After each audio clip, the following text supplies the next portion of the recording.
Paramashivoham Om Nithyananda Paramashivoham Om Nithyananda. Nithyananda everyone, please relax now. So I request all the participants to relax now.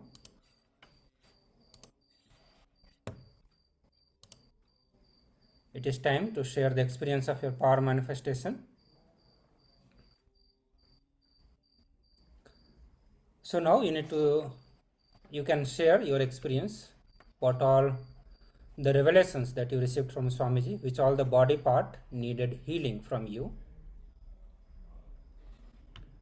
which all of the body part, the organs that need to be more active, more alive. I am sure during the power manifestation, something would have been revealed by Swamiji to all of you. So please do share the experience of your power manifestation. Also, whenever you have any doubt, feel free to ask any questions. If you want to understand anything, you need more clarity on any of the subject that we are, or the topic that we are covering here, if you need more clarification, or any of the example that we are sharing, if you need more details on that, more clarification, please feel free to ask that.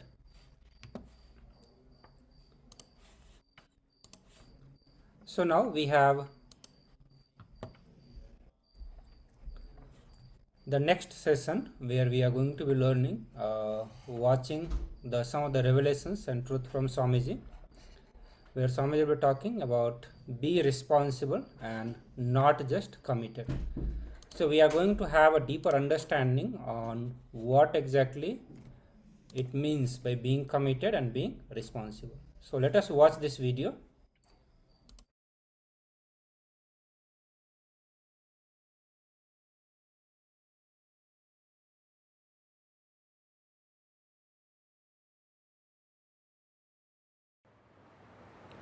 I am defining these two words. Responsibility is not commitment. Commitment is not responsibility. You can be responsible, totally non-committed. You can be committed, never be responsible. I'll differentiate. I'll explain. If you are constantly thinking about your future from powerlessness and go on thinking what all can go wrong, your involvement is called commitment. If you are constantly looking at your future from the space of completion and go on looking at what all can go right, your involvement is called responsibility. Listen, I am the symbol of total responsibility and complete non-commitment. I am totally responsible but completely non-committal.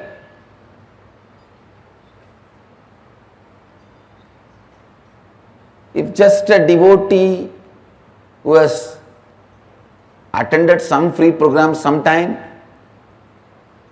if he is bitten by a snake or if he is caught into some accident or if he is in emergency,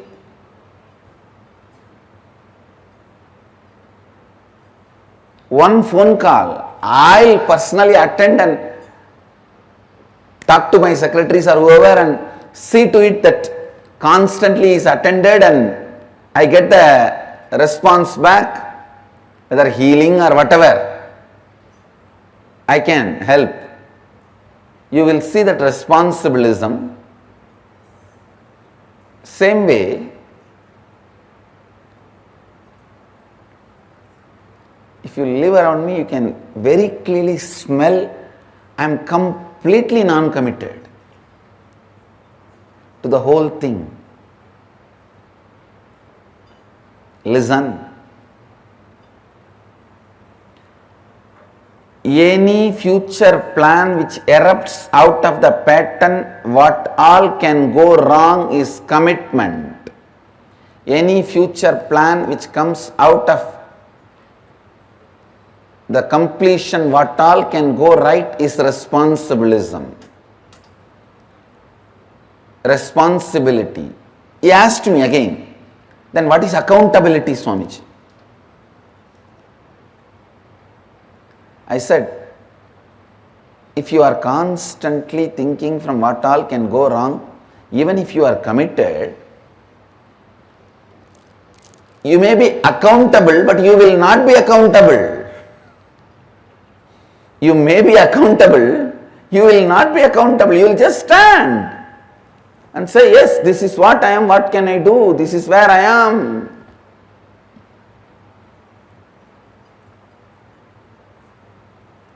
So understand, this subject is very, very, very confusing and people feel no. At least in responsibilism, I don't want this to be separated. Because in the name of responsibility, you get a little consolation to worry, space to worry. You are so addicted to worrying. I took away all your possibility for worry. If you are integrated, no worry. If you are authentic, no worry. But if you are responsible, you can continue to worry. In the name of responsibility. Now I am purifying the concept of responsibility. Listen.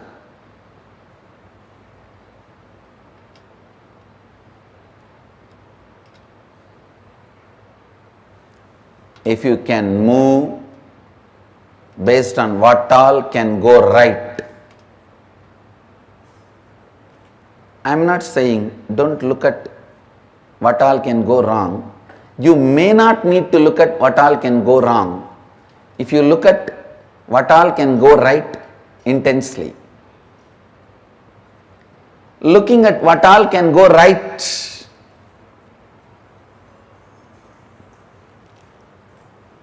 I tell you, looking at what all can go right gives you the ability to start 2000 projects.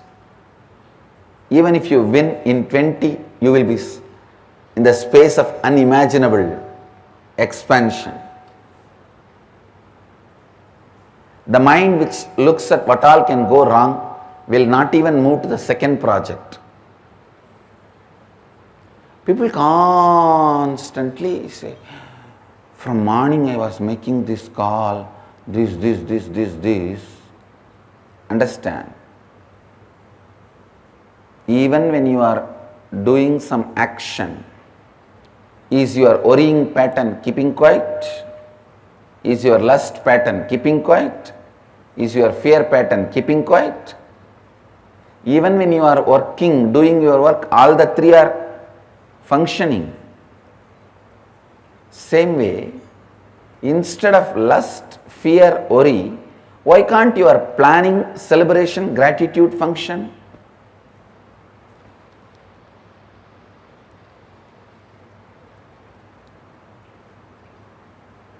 It is just simple training. Whether you function from fear, lust, worry, or function from planning, celebration, gratitude, planning, completion, gratitude. Listen. Listen, I am giving you a very important sacred secret as per the yogic tradition. The moment you are born, you reside only in Anandagandha. Anandagandha is the space from which your soul, your consciousness operates in your body. While you are doing all your regular lifestyle routine, either you choose to allow your lust, fear, worry as an involuntary, habitual function, or you can voluntarily build planning, completion, gratitude. Either you can allow involuntarily lust, fear, worry, or planning, completion, gratitude. It is just consciously building, but don't tell me the worst lie. I was busy in this, so I could not do that. You have multiple possibility and multi-dimensional. You are multi-dimensional by nature. While you are working, if you are not planning in a multi-dimensional way, you are worrying or caught in the lust and fear. Be guaranteed about it. This truth needs to really get into your system.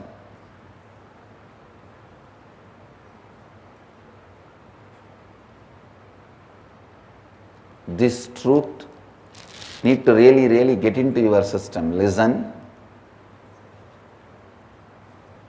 Only then you will understand the difference between commitment and responsibility. If you don't take responsibility, you are beaten black and blue by commitment in the life. When you take responsibility, you are given the reward of the freedom from all commitments.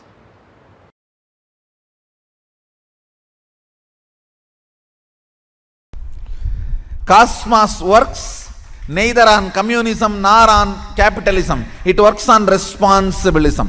What is the responsibility you take in life? What is the context you set for yourself in the life? Based on that, he manifests. That's all. He manifests based on that. So the whole Sadashivatva is manifesting for the people who decided to do his work as not just first priority, only priority. See, first priority is different, only priority is different. Because they decided it as only priority, the manifestation becomes totally different, altogether in a different scale. Understand, my initiations are same, I am same for everyone. It is based on their context they receive. So the context sets the consciousness to a different frequency. So what you are, surely I am available for you as much as you can receive. I am available for everyone. See, I am like Ganga. If you come with a cup, carry me in a cup. If you come with a pot, carry me in a pot. If you come with a lorry, fill me in the lorry and go. If you come with huge container, fill me in the container and go. If you want to make a canal, make it. Up to you. I'll be flowing always. From my side, I neither have favoritism nor have any yes, no, all that. I just flow.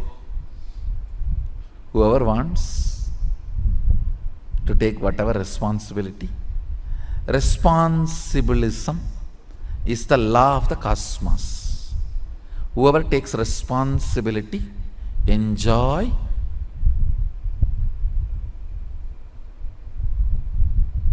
powers.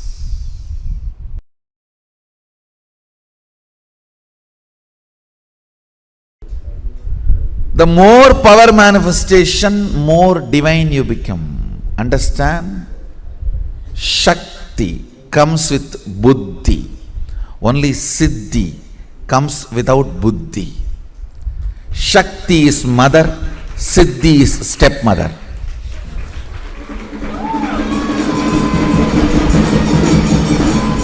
That is why in Tamil, for stepmother and siddhi, both same word.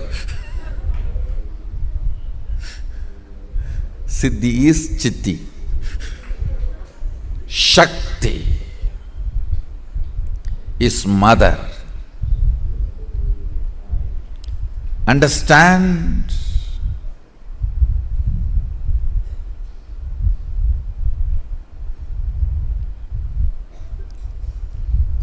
First principle about manifesting powers, it will not strengthen your ego, it will only take you beyond ego. First. Second,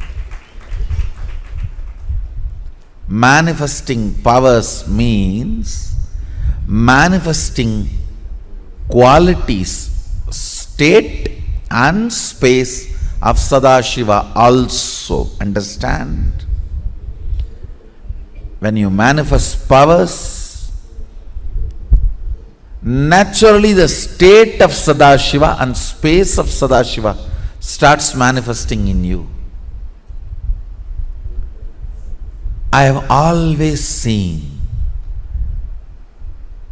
people who manifest powers have a very high level of integrity and unclutching, because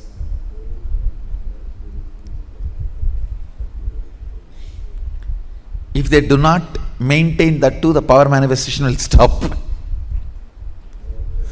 Understand?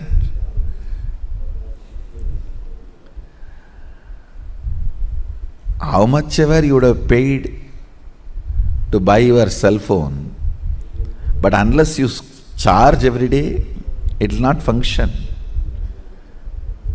How much ever you may manifest powers, unless the integrity of your life is maintained, it will not manifest. Actually, when you manifest powers, automatically the frequency of your integrity increases. The trust in integrity, trust in authenticity starts increasing. The reasons why you don't live a life of integrity is powerlessness. That starts melting down. With more and more power manifestation, powerlessness goes away. You become more integrated, more authentic. The second principle of power manifestation, listen carefully. Shakti comes always with buddhi. Means more power manifestation, more integrity. More power manifestation, more unclutching. More power manifestation, more nirvikalpa samadhi. More power manifestation, more joy. More power manifestation, more restful awareness. More power manifestation, more responsibilism. More power manifestation, more enriching. More power manifestation, more bliss. What is power manifestation? Deciding. Listen. Integrity needs your declaration, but power manifestation does not even needs your declaration. It only needs your decision. Deciding to be one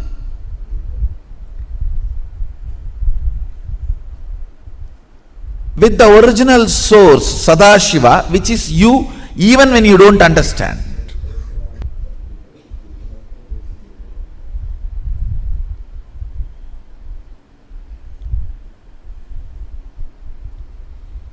He was using very few words. That is his beauty.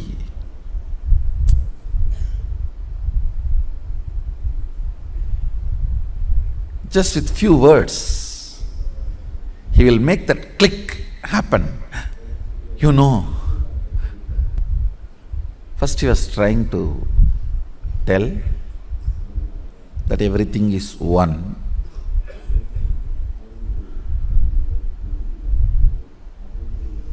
Few words. Somehow I was looking at him. He was not convinced that the click has happened in me. And many times both my gurus, Kuppamal and Vibhudanandapuri and Yoganandapuri, both have tried to explain Advaita to me. Annamalai Swamigal even used to read out Ribu Gita. Annamalai Swamigal was one of the enlightened disciple of Ramana Maharishi. Used to read Ribu Gita in Tamil. But somehow that click never happened.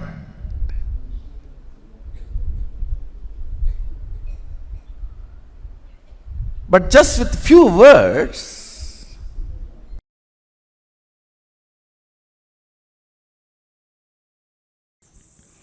no cunning strategies. No cunning strategies are going to work. Shortest distance between 2 points is straight line. Shortest distance between 2 points is a straight line. Understand? Most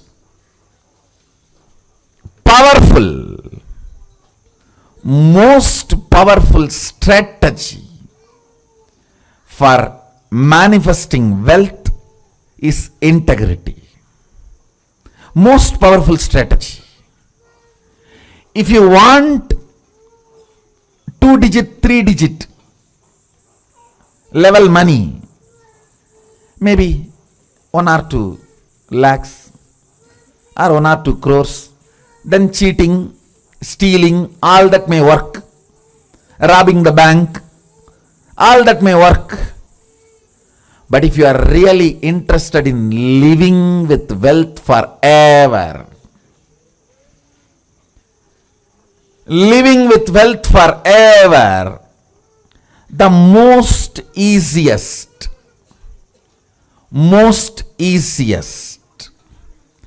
and the right strategy is integrity. Decide with responsibility. You will start contributing to the humanity. Understand?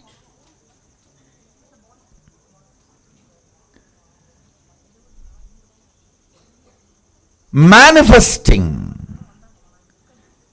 your cognition is life. Understand? Whatever cognitions, conclusions you have about life in your life, you will go on be manifesting that every day. If you have the conclusion, you are going to fall sick day by day. The more and more you breathe every day, every night, finally you will manifest that. It is your conclusions you manifest. If you have the conclusion, the cunning methods, cheating brings wealth, you will only be manifesting that, are waiting to some cunning methodology to click so you can manifest wealth. No.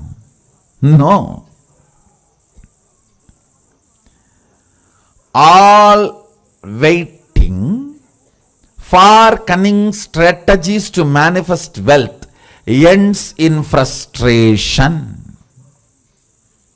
And then you have a deep negative cognition about wealth. That is not going to happen for me. No. That is not for me. You end up there. In utter frustration. Then even if Sadashiva comes and gives the poetry, hey, go. You will be afraid. No, no, no. Who knows whether I am going to get the praise?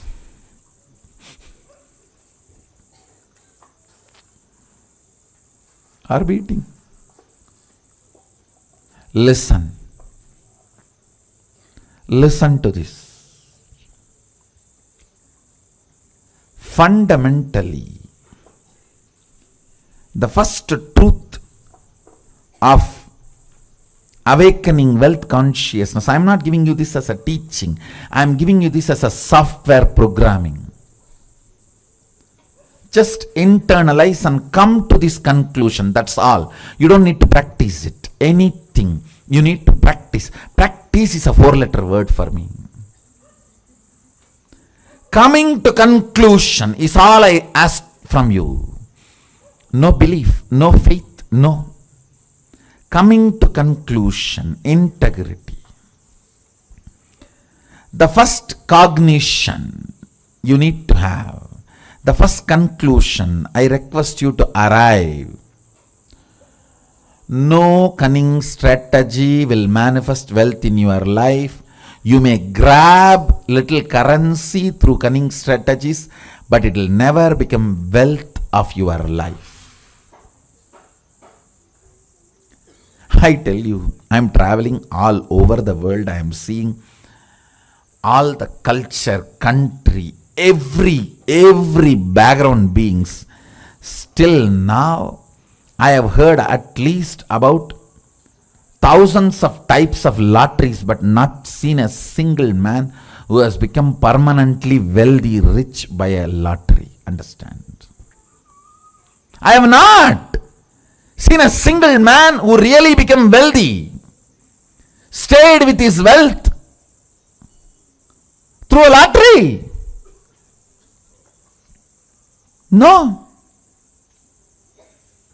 That's the most funny thing. Then what is happening to all the big lotteries going on?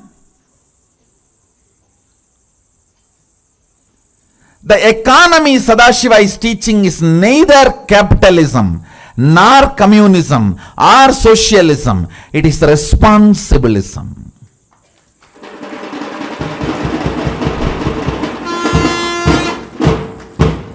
The responsibility you take, that decides the kind of the wealth going to be around you. That's it. That's it. The first understanding, conclusion you need to arrive. Integrity is the best strategy for manifesting wealth. Second conclusion, listen. Second conclusion you need to arrive. Whatever I am talking is not teaching. The moment it is teaching, you will push it into a moral dustbin. All of you have a moral dustbin. Oh, everybody talks. What is there? You know how to dump that. For ages, that moral dustbin is what keeps you as you want, without transformation.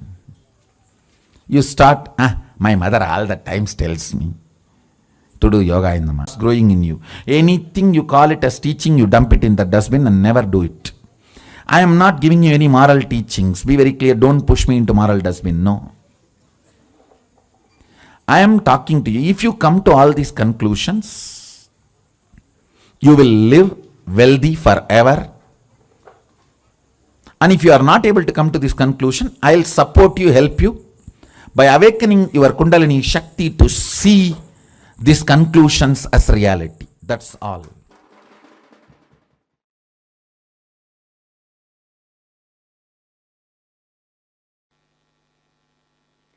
Anything which is truth goes on strengthening you, even while you are working with it, while you are practicing it. The great truth Nithyanandoham, Shivoham, I am the ultimate possibility. When you work with this truth, understand, when I say I am the ultimate possibility, I mean you are the ultimate possibility. When you are working with the truth, even while you are working, it strengthens you day by day. But anything which is believed, which is not truth, which creates greed or fear in you, weakens you continuously. Even while you are believing it, not only after the disillusionment. After disillusionment, you will completely feel powerless. You will feel deprived, cheated. You lost, you wasted.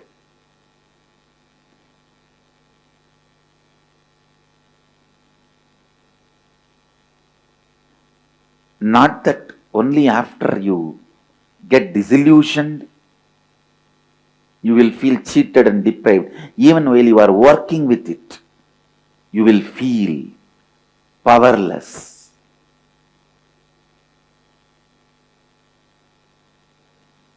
Shivoham. Deciding to work with the truth, Shivoham. Please understand, this truth you can't just believe and keep quiet. The truth is so powerful, it will provoke you to work towards it. It will provoke you to work towards it.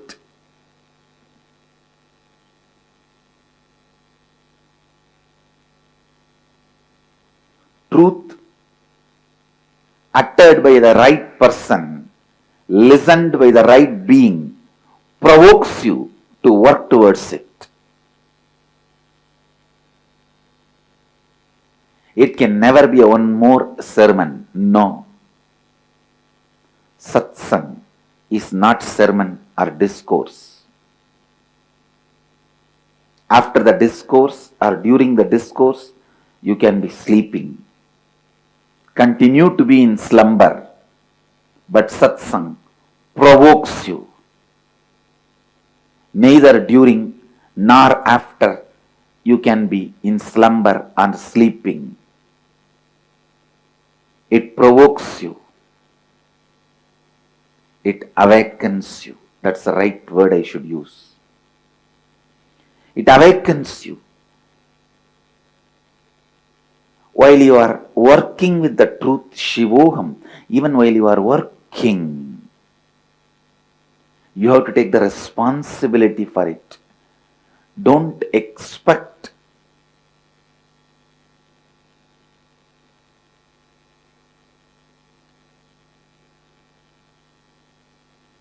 somebody else can take the responsibility for your reality. If somebody else takes the responsibility for your reality, it will never be your reality.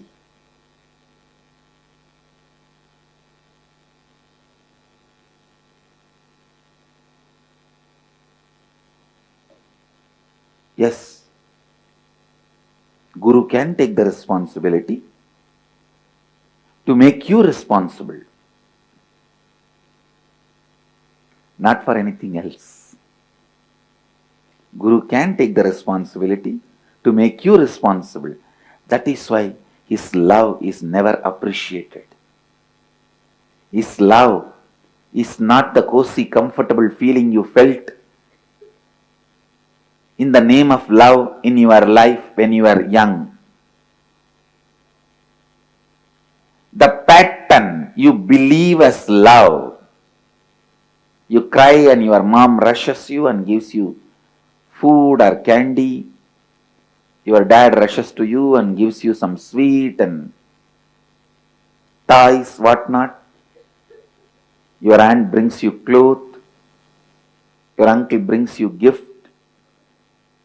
What you believed as a love, the pattern of action reactions which you believed as love, You will not experience from Master, from an enlightened being. The love he radiates makes you like him. That is why you constantly feel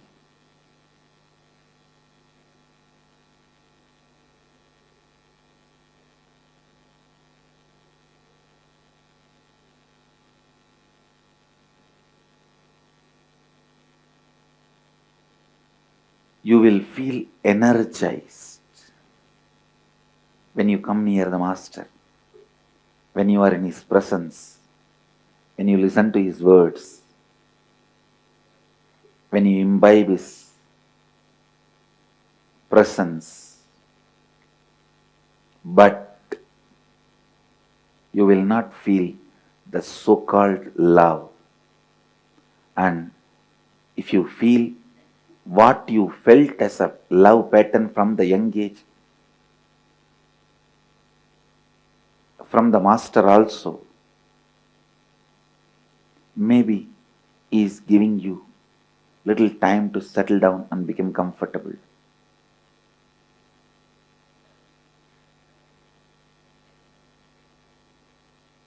I do play the role of a father, mother, aunt, uncle for few days till the transition happens for you. You need to move from that to this, but not more than that.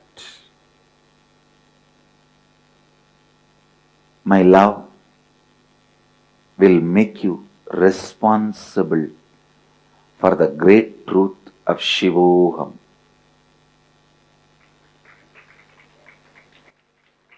For the great truth of your reality. Understand, the truth has to constantly strengthen you. Truth has to constantly strengthen you. Anything which weakens you day by day is a belief. Anything which strengthens you day by day is a reality. Sit and open your whole being and see what all is in you which is strengthening you day by day. Support them. Stand by them. What all is in you which weakens you day by day, complete with them and drop them. Whether it is emotion, beliefs, thought currents, patterns, ideas, theories, theologies, whatever is strengthening you day by day, it is reality. Work with it. Work more and more with it. Whatever is weakening you, whatever is weakening you,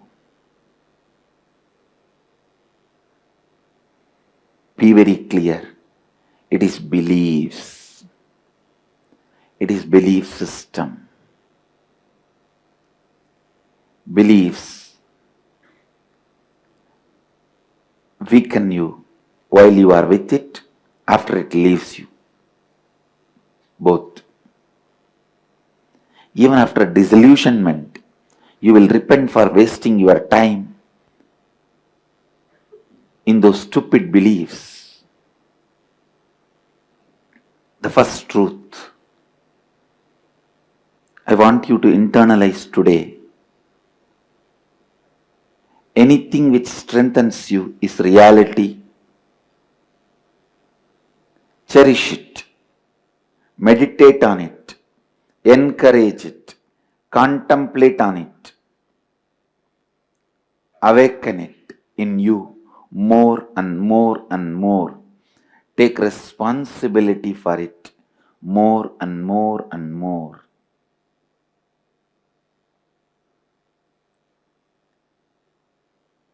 anything which weakens you, be very clear, it is a belief system. Belief system either will create fear or greed, because that is the only way it can create the false excitement in you. Please understand, excitement is life.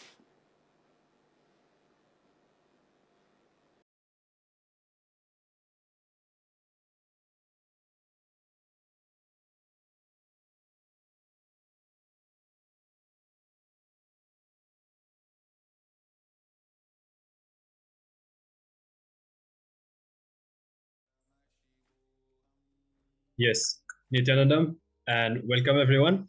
I hope that you have enjoyed this video and these revelations from the Supreme Pontiff of Hinduism, from Swamiji, on this topic of responsibility and how to strengthen or how to entertain that which strengthens you, and how the context that we hold for everything in our lives matter.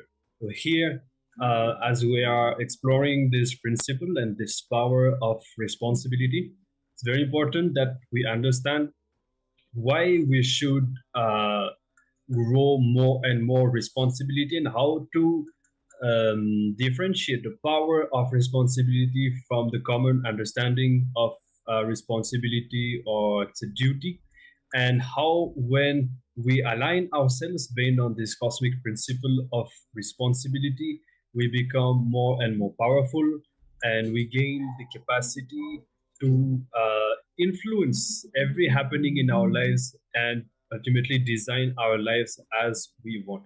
So now we are going to continue exploring this principle, and I should say among all the four tattwas and among even many other teachings, responsibility in particular is really the principle that Swamiji emphasizes the most, for sure. And Swamiji says that even in the great Mahabharata, among all the Pandavas who were the main heroes of the war, each of them was the embodiment of one of these five principles.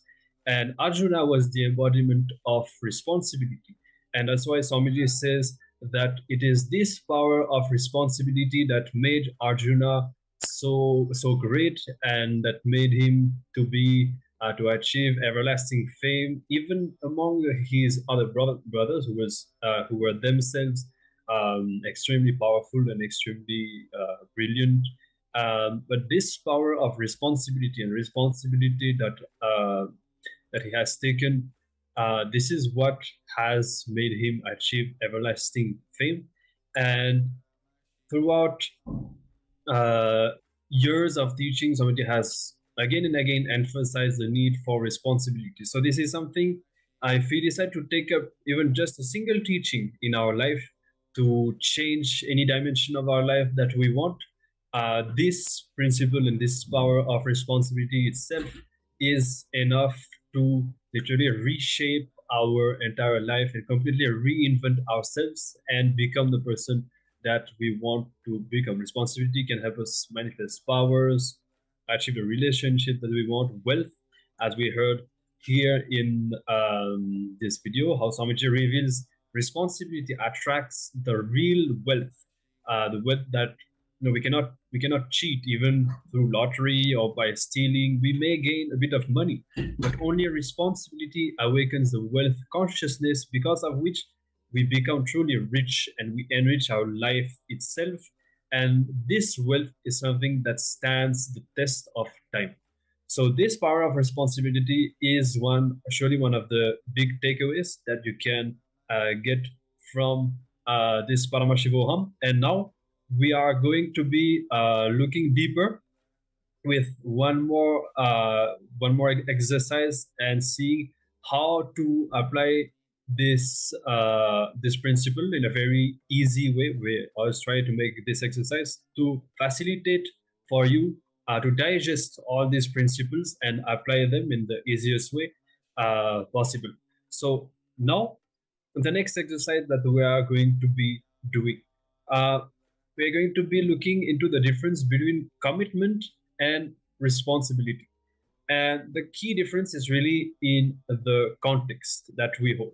So, with commitment, any future plan that you make from the pattern or from the thinking, visualizing anything that can go wrong, that is commitment. So what do we mean by that?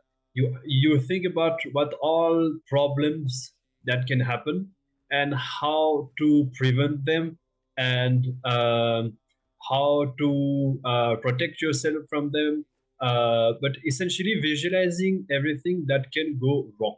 This is commitment. Now, on the other side, any future plan that comes out of completion and visualizing what all can go right, that is responsibility or responsibilism. So the visualization and the context that we have in both cases is completely different. So here the point is not to prove that commitment is wrong, but the point is to prove that we should manifest responsibility. We should visualize from a positive space, because that is what determines the outcome, and that is what determines our life experience. So here, very soon I'm going to be projecting the slide if at all you want to read this definition again. Otherwise, the assignment that we are going to be going over for the next few minutes, reflect on this powerful cognition and pen down, looking back at your life, pen down where in your life, in which situation you functioned out of commitment. Okay, so visualizing everything that can go wrong. So you're going to recall, you're going to think, try to remember incidents in which you visualize whatever can go wrong, and how you function from this commitment. And once you have done that, you can recall few significant incidents. And once you have done that, we are going to complete. And why you should complete is you'll see that whenever you function out of commitment and with this more negative visualization, there will always be a lot of, it can be stress, anxiety, fear. You will feel that things, as you are expecting something bad, something wrong to happen. So when you go through these incidents, then you'll be able to tune in with your inner space and see exactly what it is for you, what kind of experience you personally had in those situations, and you're going to complete with this, so that by bringing completion to all of these, then you will not have the load of the past anymore. And because this load of the past will not be there, then when you decide to manifest responsibility, it will become much easier. Now, the thing is, when we introduce this principle of responsibility, for example, you may feel that might be difficult to practice, maybe it doesn't happen immediately and all that. All these impossibilities and complications happen because of the past pains, powerlessness, failures, and so on. So whenever we clean up the past, then we create space, free space, and a positive space to build a new future. And from this space, when you decide to bring responsibility more and more into your life, it will become much more easier and you will be successful in that. So I hope that you are all clear. We're going to be projecting the assignment for you all. If you have any question, let us know, either in the Zoom chat or in the YouTube live chat. We'll be responding. Otherwise, let's begin. We'll be giving a few minutes for you all to go through this assignment and look in recollecting past incidents and doing the completion. Okay, so we can all start.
Yes, so I just wanted to add something um, to highlight the difference between commitment and responsibility. One more understanding that we can have is many times we stand up to situations really just because we don't have a choice.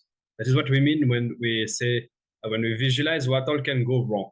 Okay, so if I don't stand up to this situation, then all of this will happen. And so we stand up to the situation because we just have to, because if we don't, then so many negative things will happen. So the difference here is between responsibility and commitment is that responsibility is a conscious decision that we take from a positive context. So with a clear understanding of what we want to create and what has to happen without waiting for things to come to us. Okay, I just wanted to add that, so you can all continue the exercise.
Yes, so we come to the end of this exercise.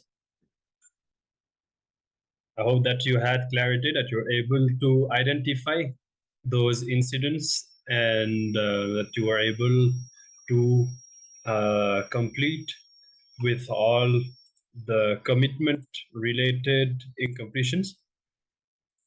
There is anything that you want to share, or any further guidance if you feel that you would have that you're not complete with the process, that you are still missing something, you can do so. And otherwise, now we will be starting another round of the power manifestation. So in this round of power manifestation, we'll be doing, or we'll be playing with the power of body scanning. And you will be scanning to find birthmarks on your partner.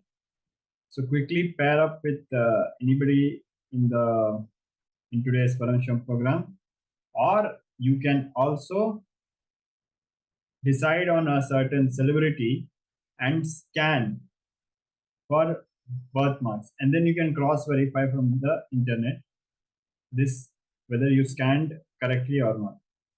So please gather and select your partner. Take a few minutes.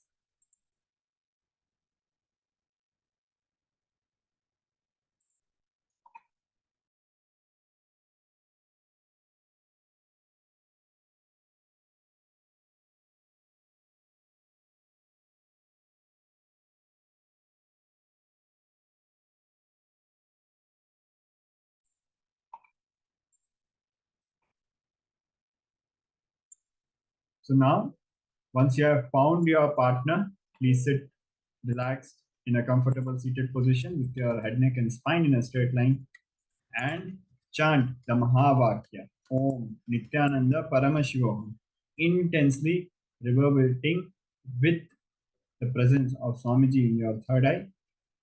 Cognize that you are Nithyananda Paramashivoham. Cognize yourself as Swamiji. Any other identity, just drop it. So please, we'll start with the power manifestation. Sit comfortably in a cross-legged position and start chanting the Mahavakya, connecting with Swamiji, and start scanning for the birthmarks in your partner. Put this intention, put this question into your third eye and ask Paramashiva to reveal the birthmarks in your partner. So please start chanting the Mahavakya intensely. We'll give you a few minutes. If you have any doubt, please let us know, drop a message. So let us start the power manifestation. Yes, chant the Mahavakya intensely in your inner space. Om Nithyananda Paramashivoham. Connecting with Swamiji and experiencing the space of oneness. Remember that the power always manifests from the space of oneness. As a consequence of this experience, continuously put your focus on experiencing oneness. Continuously chanting the Mahavakya. We'll be playing a oneness capsule.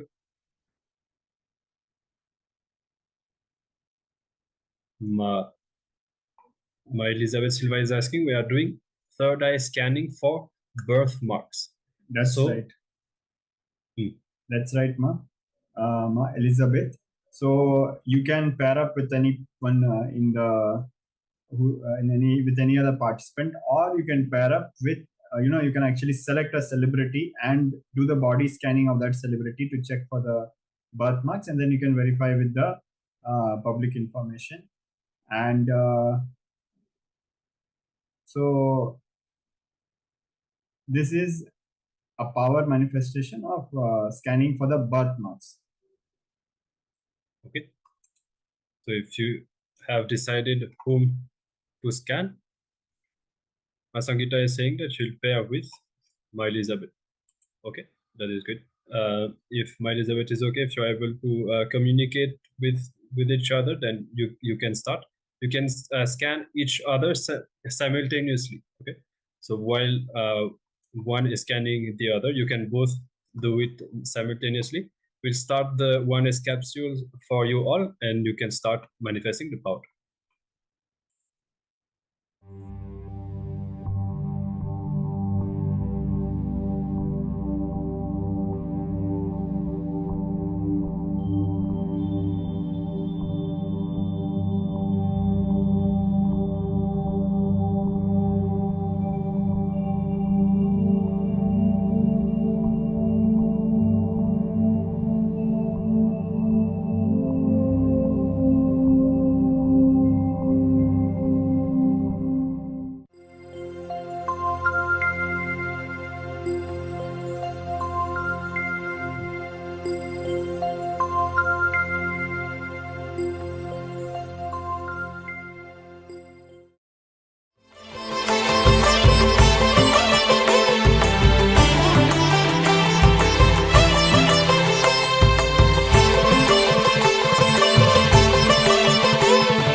Shiv Mahadev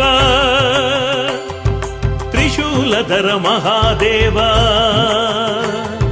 Shankar Shiv Mahadev Shankar Shiv Mahadev त्रिशूलधर Mahadev त्रिशूलधर Mahadev Girijapati Mahadev Girijapati Mahadev Sarveshwar Mahadev Sarveshwar Mahadev Shankar Shiv Mahadev Shankar Shiv Mahadev त्रिशूलधर Mahadev त्रिशूलधर Mahadev Girijapati Mahadev Girijapati Mahadev Sarveshwar Mahadev Sarveshwar Mahadev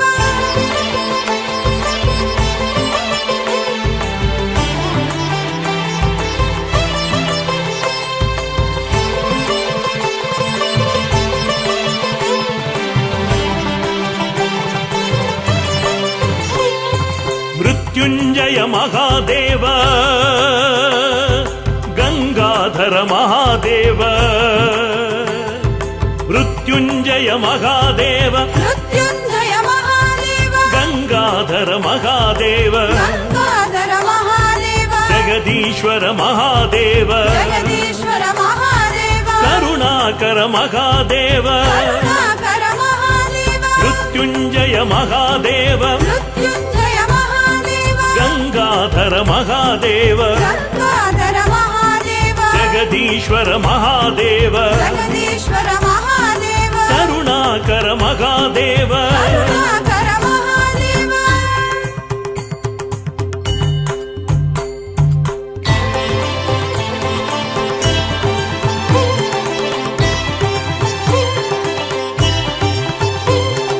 जय जय शंकर सांब सदाशिव जय जय शंकर सांब सदाशिव हर हर शंकर सांब सदाशिव हर हर शंकर सांब सदाशिव जय जय शंकर सांब सदाशिव जय जय शंकर सांब सदाशिव हर हर शंकर सांब सदाशिव हर हर शंकर सांब सदाशिव नंदिवाहन नमः शिवाय नंदिवाहन नमः शिवाय नागाभरण नमः शिवाय नागाभरण नमः शिवाय नटजनपालक नमः शिवाय नटजनपालक नमः शिवाय नमो नमो जय नमः शिवाय नमो जय नमः शिवाय नंदिवाहन नमः शिवाय नंदिवाहन नमः शिवाय नागाभरण नमः शिवाय नागाभरण नमः शिवाय नटजनपालक नमः शिवाय नटजनपालक नमः शिवाय नमो नमो जय नमः शिवाय नमो नमो जय नमः शिवाय नमो नमो नित्यानन्दाय नमो नित्यानन्दाय नमो नमो नित्यानन्दाय नमो नमो नित्यानन्दाय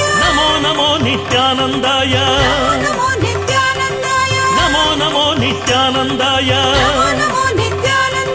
नमो नमो नित्यानन्दाय नमो नमो नित्यानन्दाय नमो नमो नित्यानन्दाय नमो नमो नित्यानन्दाय नमो नमो नित्यानन्दाय नमो नमो नित्यानन्दाय नमो नमो नित्यानन्दाय नमो नमो नित्यानन्दाय नमो नमो नमो नित्यानन्दाय नमो नित्यानन्दाय Namo Namo नित्यानन्दाय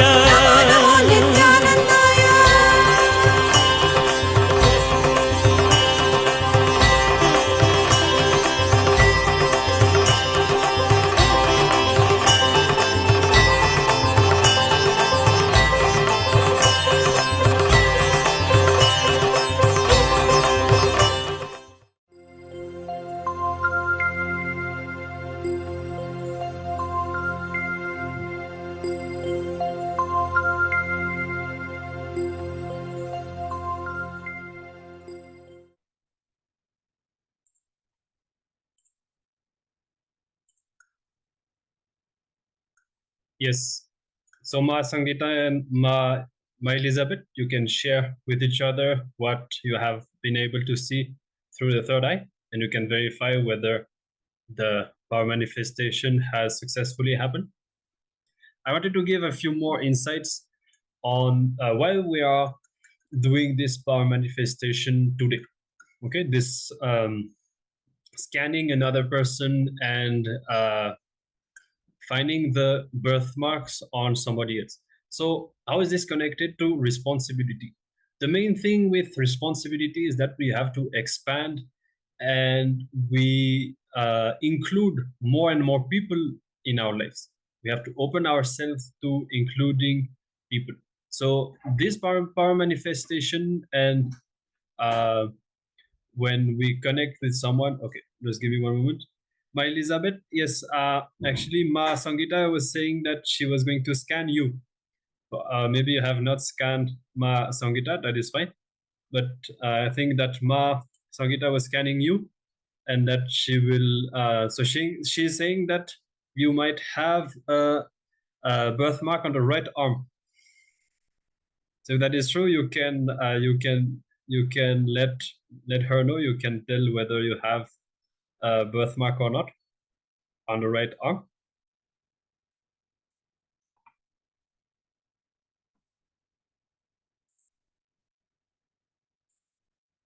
So yes, when we manifest this power of third eye scanning and scanning other people's body and finding the birthmark.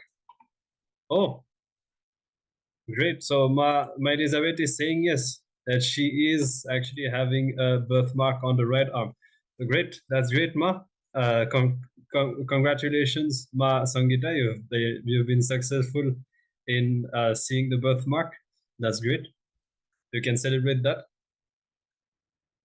It's become very fun whenever we actually somebody says that power manifestation should be done for others. Whenever we try to manifest by ourselves and manifest for ourselves, it is boring, and that expansion, a space of oneness, it's not that it does not happen, but the real breakthrough happens when we do it for others. So this is great, Ma. You're definitely in a very good space. That's very nice. So you see, now you will be able to see actually if you see what you feel inside. Maybe you can take a few moments and contemplate on what kind of a conscious experience you're getting, because it's whole power more than just seeing what happens, whether there's a birthmark or not. You'll be feeling more and more confidence and more clarity, and all this starts happening. So great, that's great. Okay, so now with this, as we have been successful in this session, let's move on with the next power. Now we have been going through the first three tattvas, the first three of the four principles, which are integrity, authenticity, and responsibility. And we are going to look into the fourth one, which is the principle of enriching. Okay, so here, what is enriching? Enriching is expanding yourself and life in and around you with a powerful cognition, with the understanding that life around you is simply an extension of you. Okay, so when you enrich other people, this enriching happens from the understanding that by enriching the other person, you are actually enriching yourself. So this is the fundamental cognition behind this principle. Now, there's a beautiful story in the life of Sri Ramanuja, with whom you might know is a great enlightened being from India. So one day he goes to his guru and asks him to give just one method to achieve the ultimate. And in Vaishnavism, the ultimate is the space of Vaikuntha, the space of Lord Vishnu. So Ramanuja was in such level of completion inside him that his guru actually gave him the initiation into just one mantra. Okay? The technique, he was asking for one technique, and his guru gave him just a single mantra, Om Namo Narayanaya. And Ramanuja, upon receiving this mantra, he immediately got a glimpse of the space of Vaikuntha. Because he was in such a space of completion, this initiation alone immediately experienced the space of Vaikuntha. And because his context was right when the initiation was given, and because his context was right, he immediately experienced that space. But his guru told him, do not go out and give this mantra to anyone and everyone.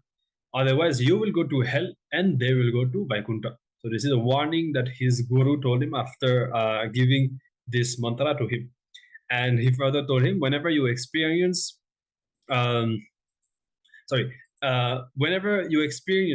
whenever you have a spiritual experience, a glimpse of higher truth, higher consciousness, and so on, you'll be possessed by the spirit of enriching.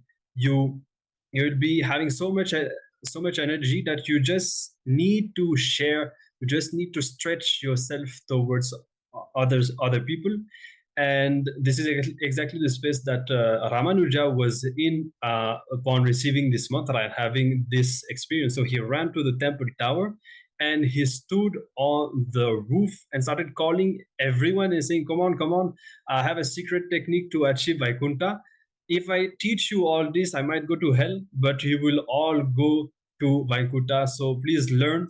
I don't care. I will teach it to you all. And he started immediately initiating everyone who came here into this great principle and the Maha Mantra of Om Namo Narayanaya.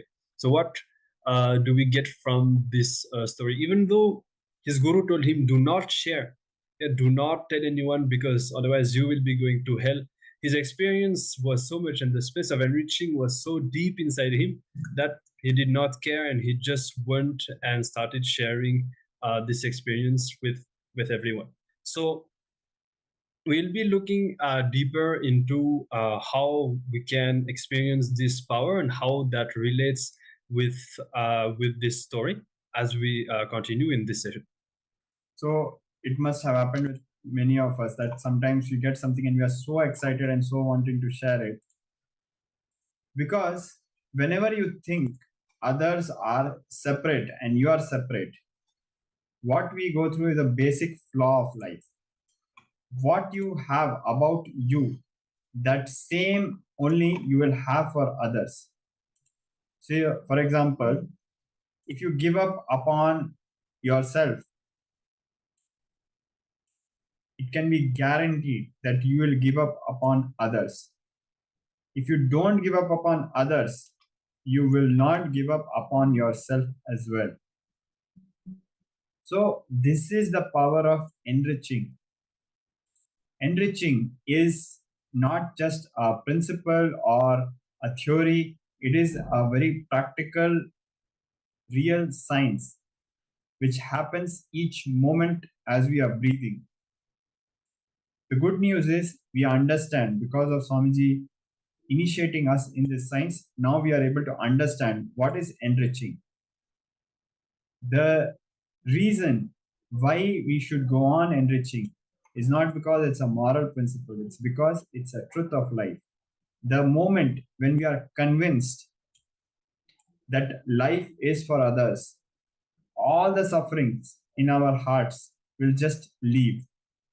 Enriching others to live at the peak possibility is the ultimate way we can enrich anybody. And that is why enriching about their peak possibility, their Paramashivoham, is the most ultimate enriching. When we enrich others to realize their Paramashivoham, to claim their Paramashivoham, to cognize others as Paramashiva, what happens to us? We are able to cognize ourselves as Paramashiva. In KAILASA, Swamiji implemented the first amendment in the constitution of KAILASA, which is to recognize yourself as Paramashiva, to treat yourself as Paramashiva, and to treat others as Paramashiva, and also to demand others to be Paramashiva. The reason is, when we start just thinking about ourselves as Paramashiva, we might have this problem of self-doubt, self-hatred, self-denial, SDHD. But the moment we start practicing to cognize everyone as Paramashiva and to enrich others as Paramashiva, that is the life, that is the law of life. Suddenly, we are able to raise ourselves. The moment we decide not to give up on others, at that very moment, we develop the powerful cognitions to not give up upon ourselves also. The moment when we decide not to give up upon ourselves, we have the powerful cognitions to help others also not to give up upon themselves. So this is about enriching. Yes. So we are all here, obviously in this Paramashivoham, to change ourselves in many different ways. Now, here, what we are learning with this power is that by changing others, we can make this as a strategy to change ourselves. Okay, by deciding to involve with other people and enrich them to manifest, to fulfill their best potential, then in turn we get transformed. So it's a very powerful strategy for life that we are learning here and that we can implement as much as we can. So to continue on this topic, we'll be watching a short clip where Swamiji will be revealing about this power of enriching and how we can apply it in your life. Once this is done, we'll be getting into a short exercise in which we will see how to implement it in all our relationships.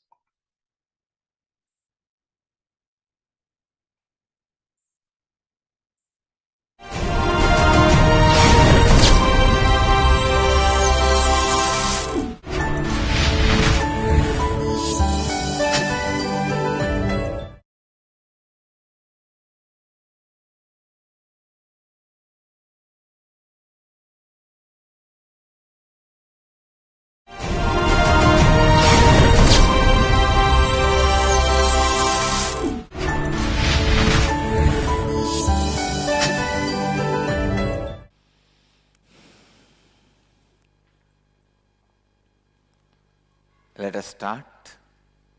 Now we will work on the crown center.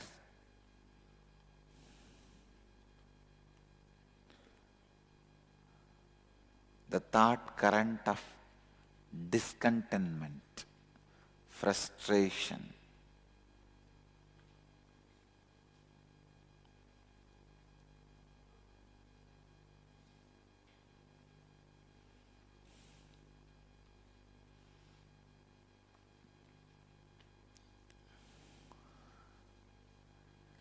When you lack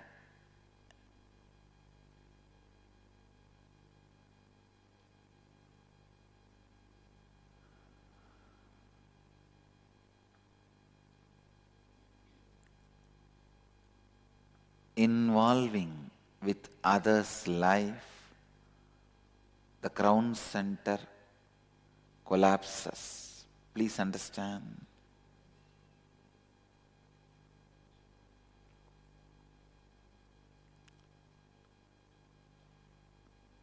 If you make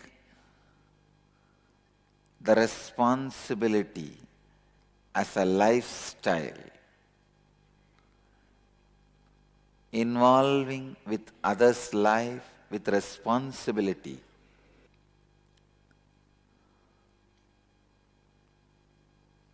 the only way you can awaken the crown center, once your crown center is awakened, you live like a god. The only way your crown center is awakened is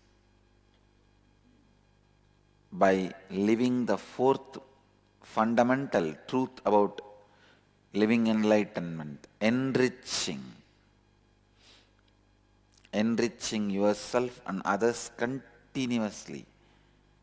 What I mean by the word enriching is you taking responsibility with integrity and authenticity that you are committed to continuously enriching, making difference to yourself and to others.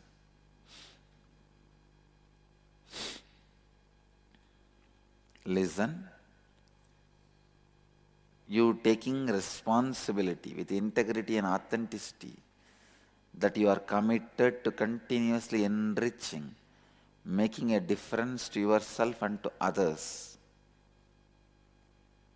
Enriching is your commitment to the possibility of living yourself and life around you in a space of expansion and completion. Enriching is your commitment to the possibility of living a life of enlightenment. See, when you learn to enrich yourself and others, you live a life of solution, not of problems. The Chandala lives only with problems. A Brahmana lives only with solutions.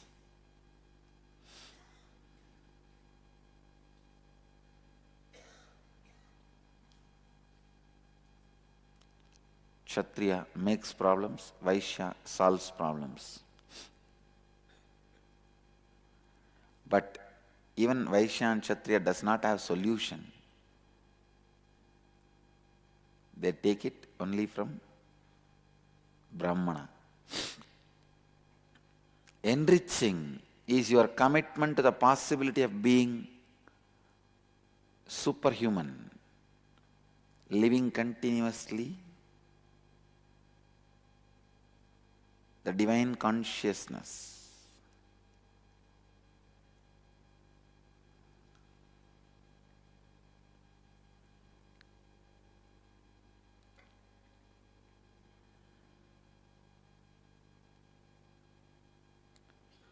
Do not give up on yourself and give up on others.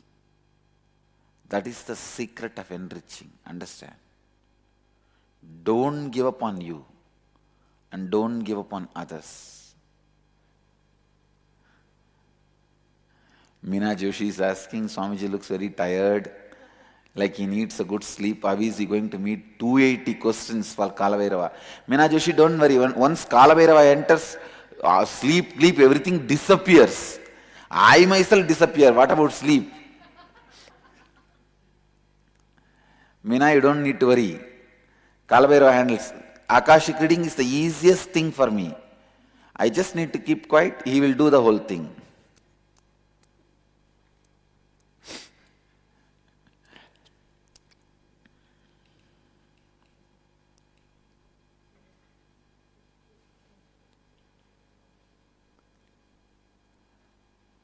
The master key to practice enriching you and others is don't give up on yourself.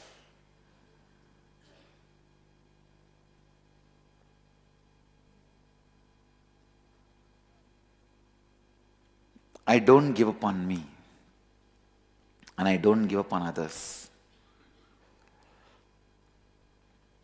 I don't give up on me and I don't give up on others. Please understand.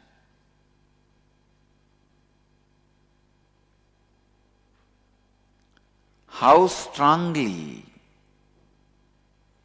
you are going to remind yourself not to give up on you and others. That is going to make the success of your life, and that is going to keep your crown center alive, Sahasrara alive.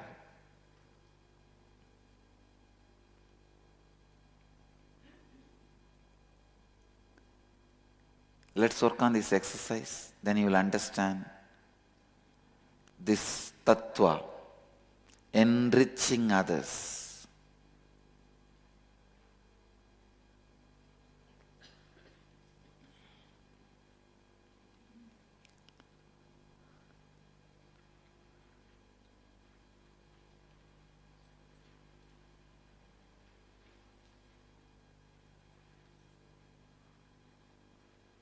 Make a list of all aspects of your life that you are not satisfied or happy about it. Look deeply into each of these aspects of your life and identify where you are not taking responsibility for your non-integrated and inauthentic thoughts, words and actions that are present in these aspects of your life. Now with awareness, bring integrity, authenticity and responsibility to these aspects of your life and visualize that now you are a being in a space of expansion, happiness and gratitude. Write down what are the new thoughts, words and actions you will take in the same aspects of your life now. Inside this new space of being in expansion, happiness and gratitude, write down in what ways you will now enrich yourself and others in your life in all other aspects of your life. Go ahead.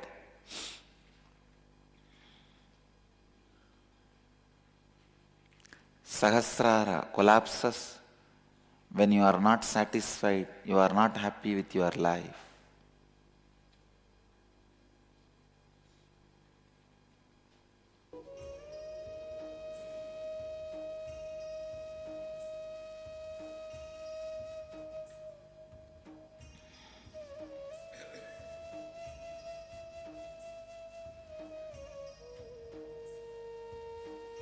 See very clearly, your unhappiness will be because you gave up on you. If you quickly give up on others, you will give up on yourself. If you don't give up on you, you will not give up on others. Because I never gave up on me, I'll never give up on others.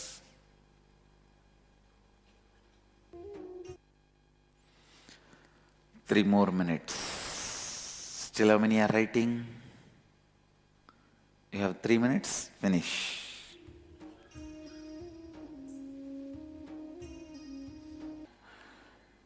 Let's gather for next session. Thank you.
Yes, we are back. We apologize with the participants. We had a short power failure, but we are going to resume now the sessions, and we'll be entering into an internalization exercise on this power of enriching that we have been looking into in the previous session. Just now, we watched a video and we heard Swamiji reveal how enriching and these four powers in general can help us to align every single dimension of our life.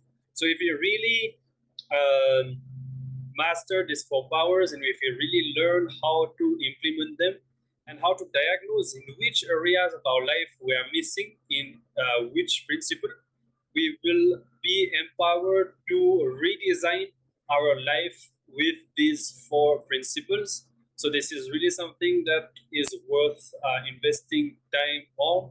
And as these four principles apply to everything that we do throughout the day, all our words, thoughts, actions, and feelings.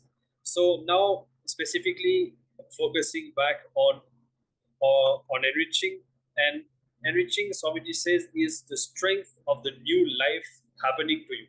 Swamiji was revealing how enriching can make you literally divine. It can make you manifest superhuman identity and possibilities. Because when you enrich, you literally create a new future and you rewrite your future. So these are some of the consequences that we will not be immediately able to see when if I extend towards someone and if I enrich that person, I can see how I can help that person. But Swamiji reveals that the benefits are much beyond. When we take up this power of enriching as a life strategy, we can literally rewrite our entire futures and manifest superhuman possibilities. Now, we are going to be entering into an exercise, and we're going to be seeing how we are missing enriching in relationships and how we can use enriching to solve our relationships and transform ourselves, because people in our life are reflections of us. Okay, so to start with, the first step that we are going to be doing is to make a list of 10 major relationships in our lives. So you cannot start relationships, can include even your pets if you have, or it could include it can include your atmamurti. It can include even your some deities if you have a habit of connecting with some of your deities. It can include even the plant if you take you give a lot of care to a plant and it occupies a lot of your space. That also counts as a relationship. So whatever the major 10 relationships are, you can start by writing all of these down, and then we'll be moving into the second step of this exercise.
Yes. Now, I hope you are done penning down this list of 10 people, of 10 relationships. Now, the second phase, you're going to recall any incident where you could have enriched the other person but did not. There could be a situation where somebody needed help, but you did not stretch to enrich that person and advise that person, for example. Yes. Or I hope you are done. It can be a situation in which you had some great revelation, some understanding, and you felt, as we have described in the previous story of Sri Ramanuja, who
Paramashivoham Om Nithyananda Paramashivoham Om Nithyananda Paramashivoham Om Nithyananda Paramashivoham Nithyananda Paramashivoham Om Nithyananda Paramashivoham Om Nithyananda Paramashivoham Om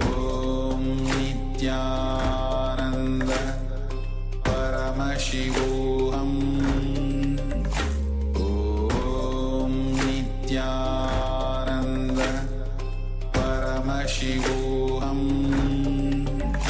Om Nithyananda. Paramashivoham. Om Nithyananda. Paramashivoham.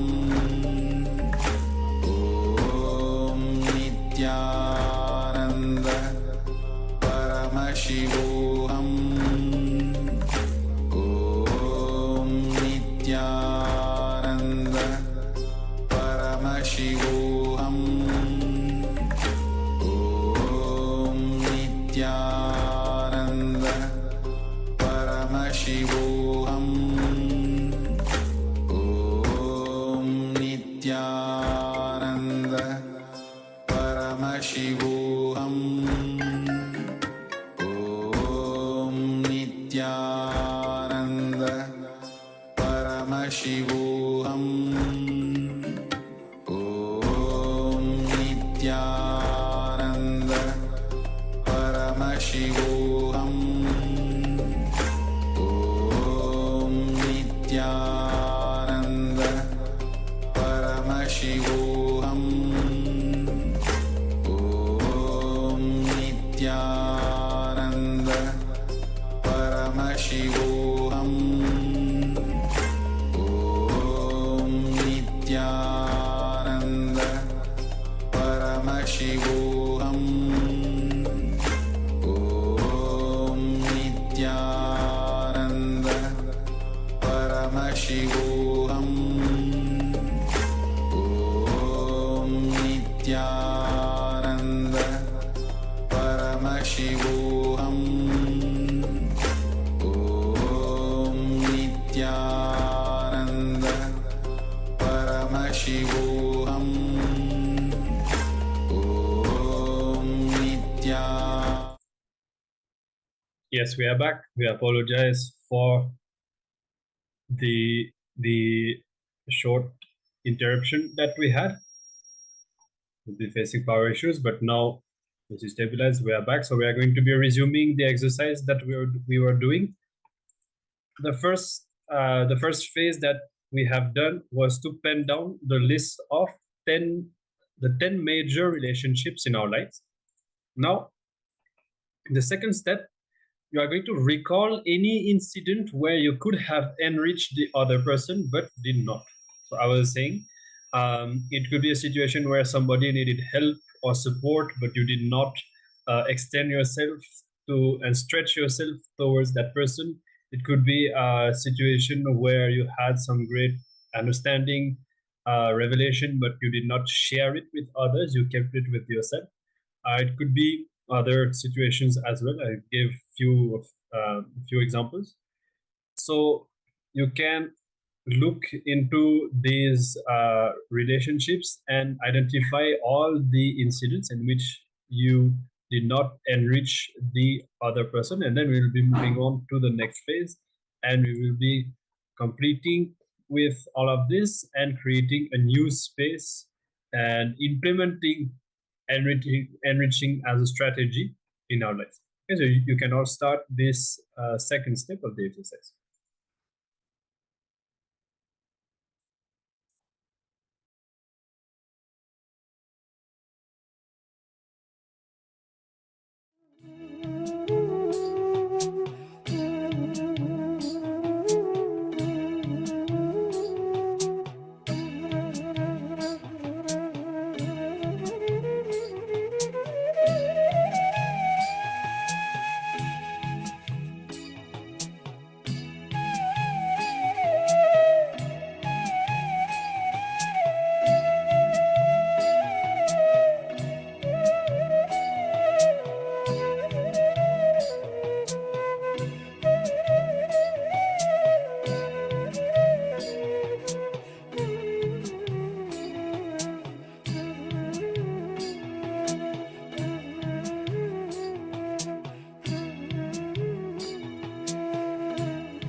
Yes.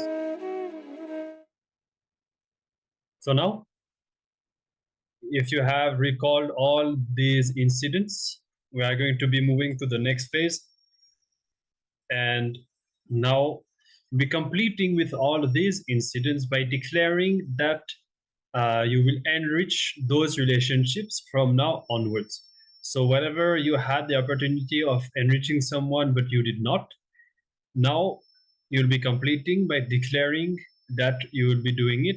And for that, you will also note down at least 5 new ways in which you can enrich these relationships. And this could be through new thoughts, words, or actions. So it's pretty clear now that you have identified all these situations. Complete. Declare that you are going to enrich these relationships and also pen down how. So we have said that it can be in forms of new thoughts, words, or actions. So how you can enrich someone by sharing them, by telling them what they need to be told, or through actions. It can be through sharing something. Maybe you can invite them to the darshan, or you can give them some spiritual solutions. You can give them some of Swamiji's books. It could be many different things. It's up to you to see how you think that you can enrich those relationships. But it's important that you pen it down so that this declaration is concrete. Okay, so that you are actually planning for how you are going to do it. Okay, so now we'll be giving a few minutes. You can start the exercise.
Yes. With this, we are done with this exercise. That let us remind ourselves that enriching is the commitment to the possibility of being superhuman. Okay, so let us all enrich ourselves and enrich the world with the living enlightenment lifestyle revealed by Swamiji, the Supreme Pontiff of Hinduism. As a side note, and to conclude this session, this is the best enriching that we can do to any being is to share this lifestyle of living enlightenment from the daily lifestyle solutions and practices like doing yoga, taking haritaki, practicing unclutching, to learning these principles, the four tattvas, the science of completion, and all of that. Now, one of the important things that we need to do after, of course, now it is still the glimpses of Paramashivoham, but I'm sure that all of you will be attending the full program. Now, what all of us need to be doing is to share this science around us and share this science with as many people as we can. Because when we do this, a few things will happen. One, we will be able to surround ourselves with like-minded people, people who are interested in practicing this science, and by surrounding ourselves with these people, then we will also create an environment that supports our own spiritual growth and our own expansion. And when we enrich others, as we have learned just now, we enrich different dimensions of our own selves, and we end up having a breakthrough even though we are enriching other people. Okay, so with this, we conclude this session on this power of enriching, and we are going to be beginning the next segment, and we are going to be now looking into the pattern of impossibility and how to break free from all perceived impossibilities. This is going to be the topic that we are going to be focusing on, how to create a space of possibility and overcome any perception of impossibility.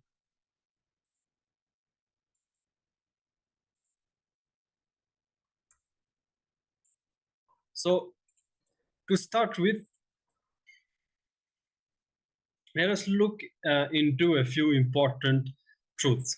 We always feel whenever we start anything that things are impossible. That is because in the past we have failed. That is what even I was explaining earlier, why we do so much completion in association with implementing all these principles that we are learning. Because when we clear all the past failures, we create new space for a new life, for change to happen. Otherwise, the moment we hear these revelations, immediately we remember the past and all the failures that we've had. And because of this past failure, then the past always reproduces itself, and we are not able to bring the change that we want to bring.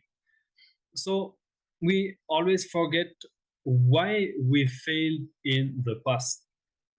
That's a big problem. We actually do not accurately remember what was the real thought current, what was the understanding that we had in the past. We remember what we want, and we remember only a very distorted and limited. We only have a limited understanding of what really happened in the past. Actually, in the past, we may not have had intelligence. We may not have had what all is required. Because we did not have whatever is required and we failed does not mean that we are going to fail forever. So even though we failed in the past, now as our understanding changes, then the possibility is still there. So our past failure do not make ourselves failure, and just because we have failed in the past does not mean that we should be continuing to reproduce these same failures and these same mistakes. And with this science of completion that we are practicing and that we are implementing into all of our sessions, we continuously purify ourselves and create a new space for the change to happen. Now, The cognition that something is impossible is like drinking poison. It's literally equivalent to poison injected in you. Okay. Now, it's like if you had a polio attack and your whole life you will live with the side effect. The same way, if you have been attacked with this belief of impossibility, your whole life you will be mentally handicapped, and you will also be consciously handicapped. For this, any form of impossibility destroys your existence physically, mentally, emotionally, and spiritually. Any form of impossibility is a lie. Okay, so we are going to be looking deeper into why this is so, why impossibility is really a lie, and why does it destroy us in the way that we have mentioned. So for that, we will be entering into a short video from Swamiji. Let us hear what Swamiji has to say. And after that, we will be exploring deeper and seeing how to implement this truth in our life. Let's listen. Any form of impossibility is a lie. I tell you, the idea impossible is lie. Idea impossible is false. Idea impossible is crime. Idea impossible is conflict. Idea impossible is mind. Just because you do not know how it is possible, don't think it is impossible. The problem is anything you do not know how it is possible, your mind says it is impossible. No. It is like, because you have not tasted it, how can you say it is sour? Because you have not tasted it, how can you say it is bitter? You tend to think anything you have not tasted is bitter. You tend to think anything you do not know how to, you think is impossible.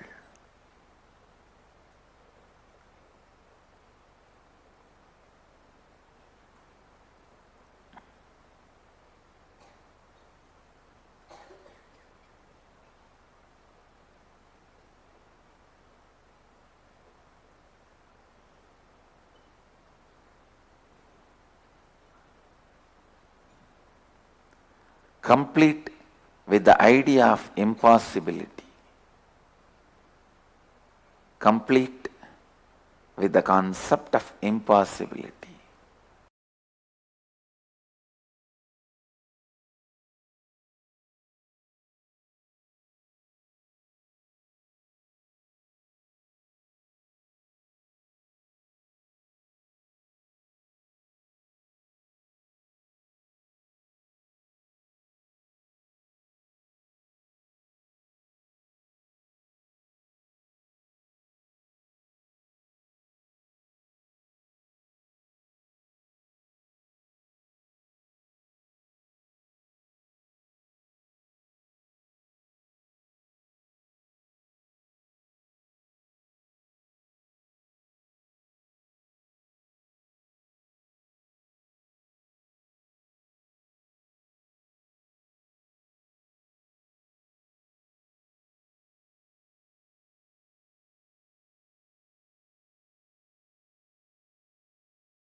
Yes.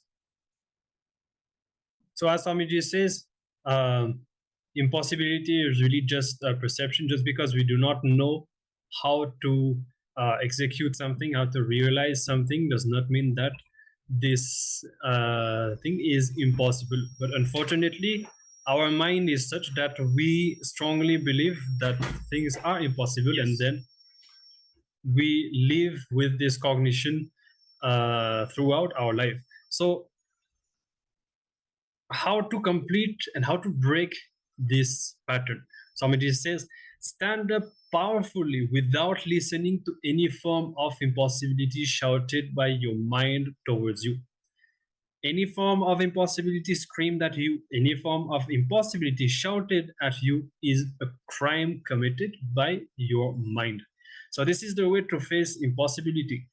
Even though we can do completion, ultimately, whenever we face impossibility, we have to completely deny it, completely refuse listening to it, and creating a ferocious, powerful space of possibility eventually beyond our logic, beyond our capacity to logically visualize how we are going to be executing things, succeeding, but just with being empowered by knowledge, knowing that impossibility is a lie and possibility is truth, taking a firm stand to hold a space of possibility. We will be expanding on this. I'm just introducing, and we are looking deeper into how to integrate this truth. Now, your mind will be alive only if the idea of impossibility is kept alive.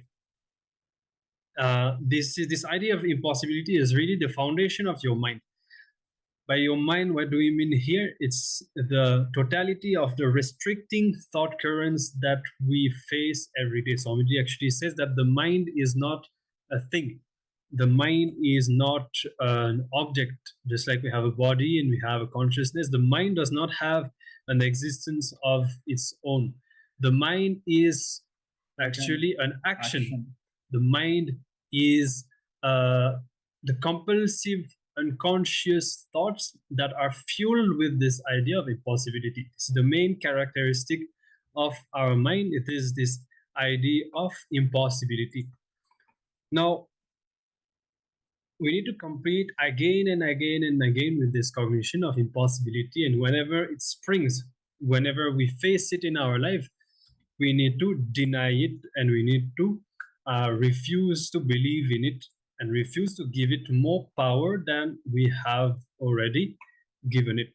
Now, we'll be watching another clip where Swamiji reveals how impossibilities limit us, what kind of influence they have over our lives, and then we will be moving on and seeing further how to open up to a space of possibilities.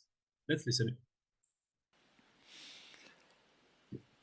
If you see in the shipyards, boatyards, you will see a wall separating one bit of ocean where the ships and boats are stationed.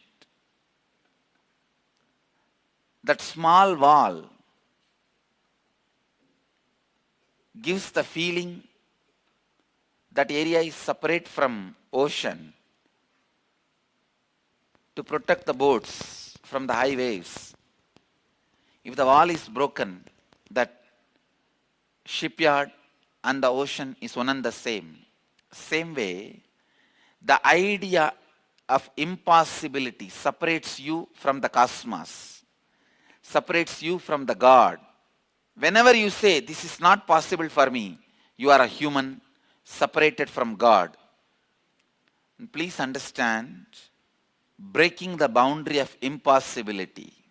I'm not saying you will start flying, you will start walking on the water. I'm not saying that. But all I am saying is, you know, you created the law of who can fly, which can fly, what can fly, who can walk, which can walk, where can walk. So you know, you are the owner of the constitution. You are the head of the constitution of the cosmos. So you can do what you want.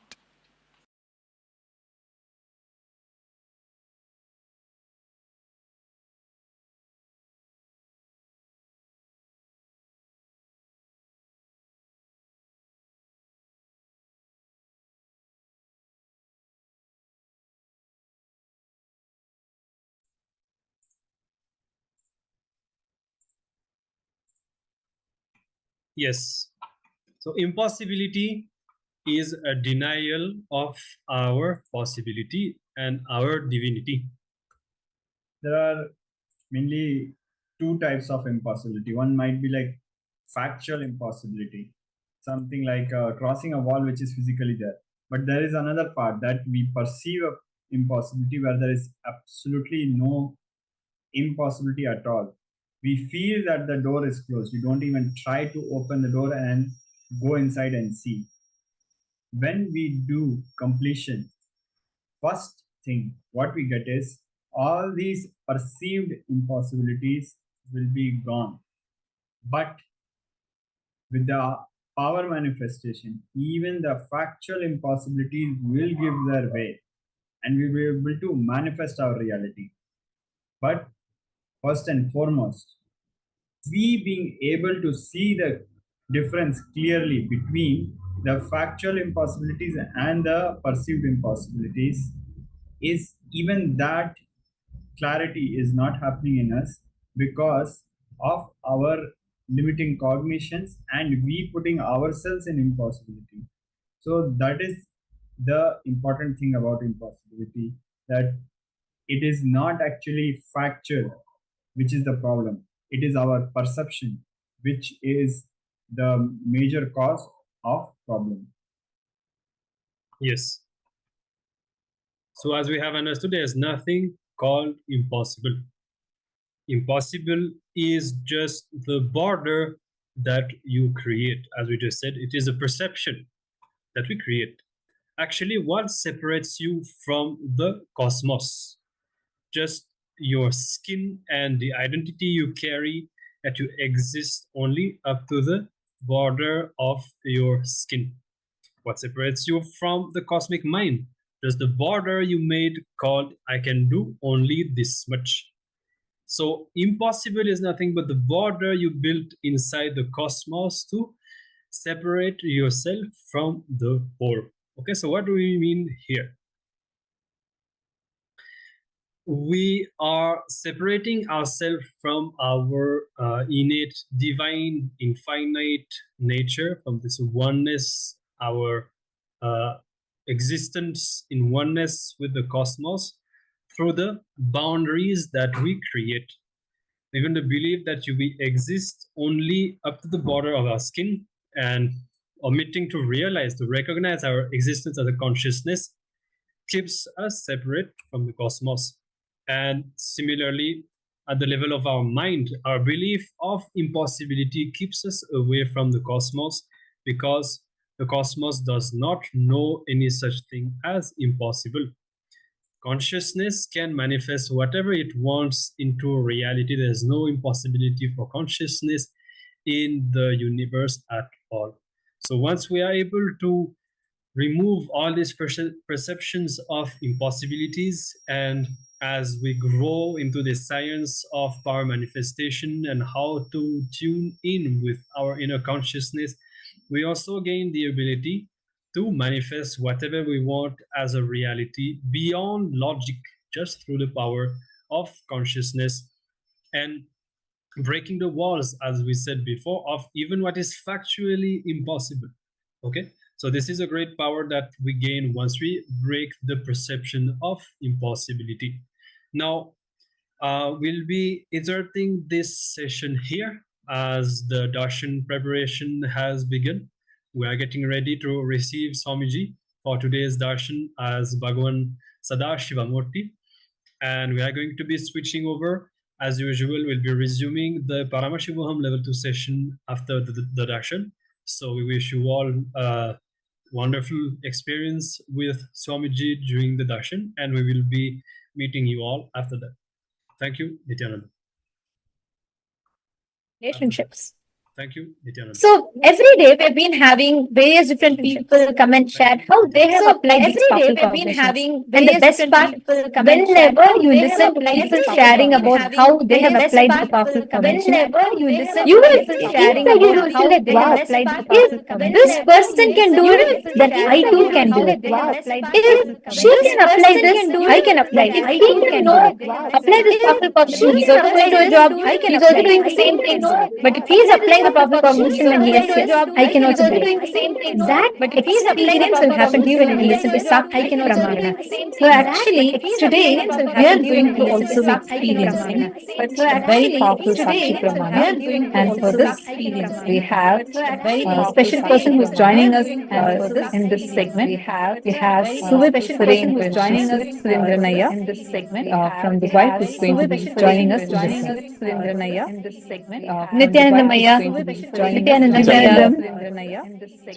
Nithyananda, very nice to have you here. Thank you so much for taking your time, and thank you for being here. Very nice to have you here. So how are you here? Taking your time, and how are you doing? Pleasure I to see be a lot here. of program. How are you doing?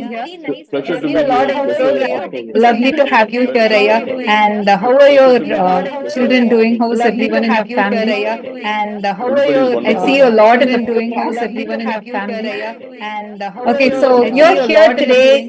So where are you joining us right now from? Which country are you joining us? You're here today.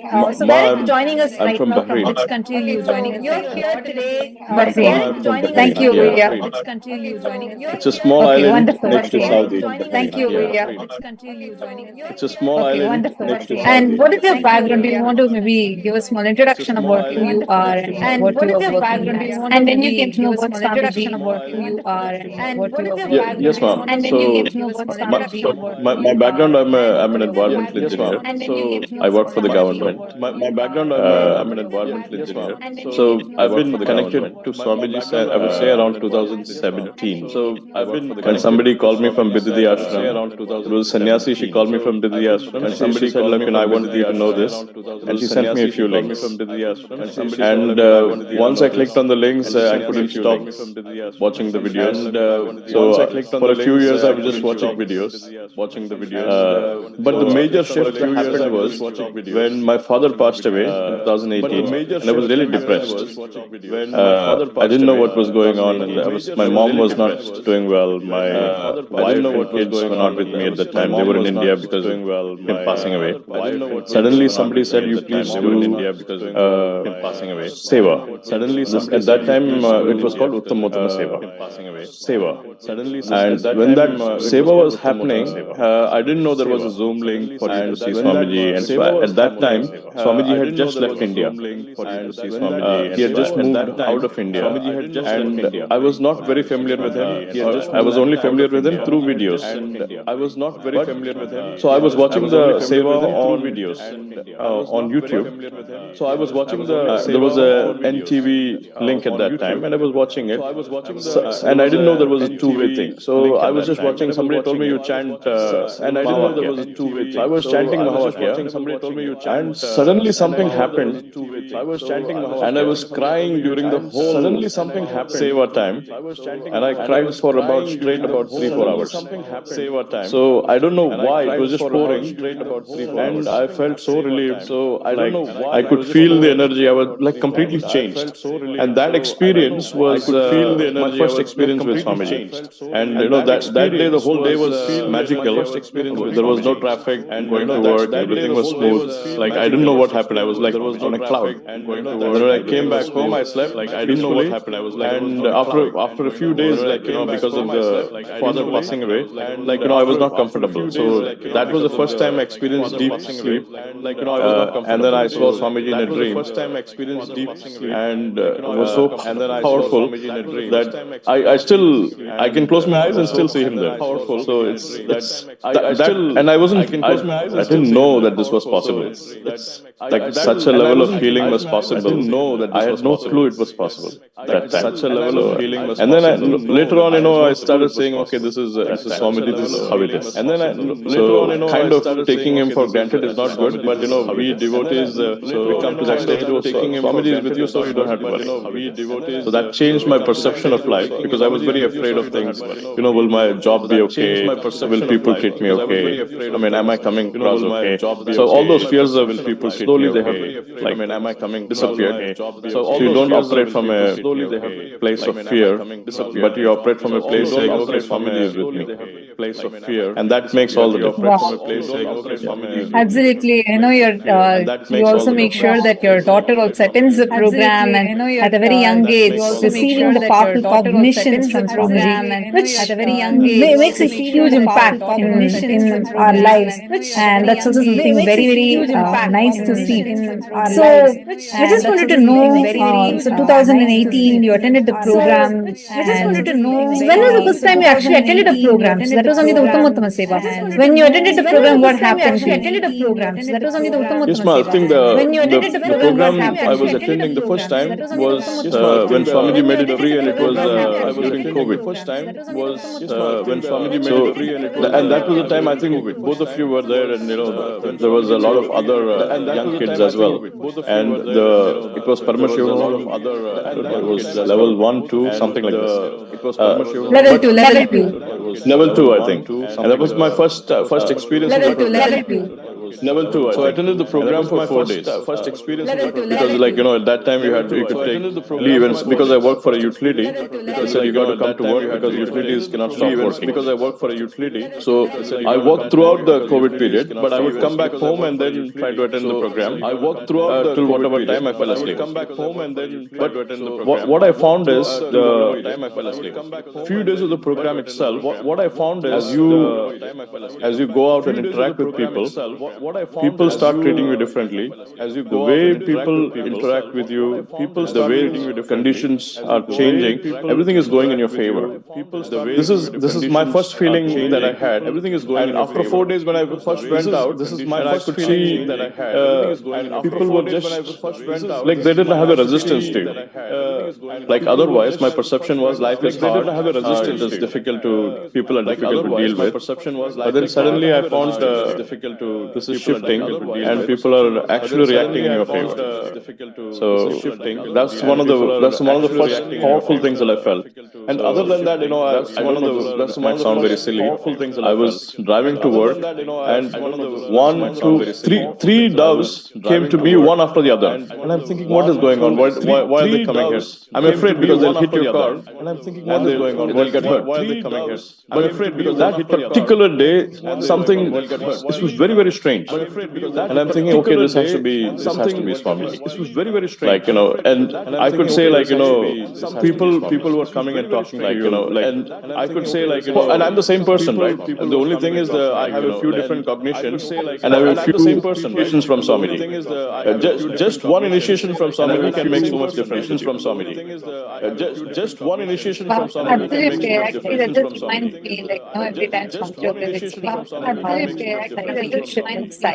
Every time outside reality has to shift. Like this, because the transition outside reality has to shift. Swamiji gives both like this, because right? He shifts outside right. He makes you feel so complete. He gives it right to pass. He makes life feels it's right. He gives you right to receive. And on top of that, he ensures that you are listening. And on top of that, he ensures so he is a transformation. As what is taken a lot of training, trying to build their personality, trying to be different, right? Put a lot of effort, personality, trying to be different, right? And he'll go through a lot of stuff. But this one thing I said, and he'll came a lot of stuff. Is relaxing from work, sitting at Swamiji's session, and you're just enjoying Swamiji, right? You don't do it. You need to do anything else. So you enjoy Swamiji, right? You don't do it. Pay something more. You need to see, right? You don't do it. Just pay something more. That's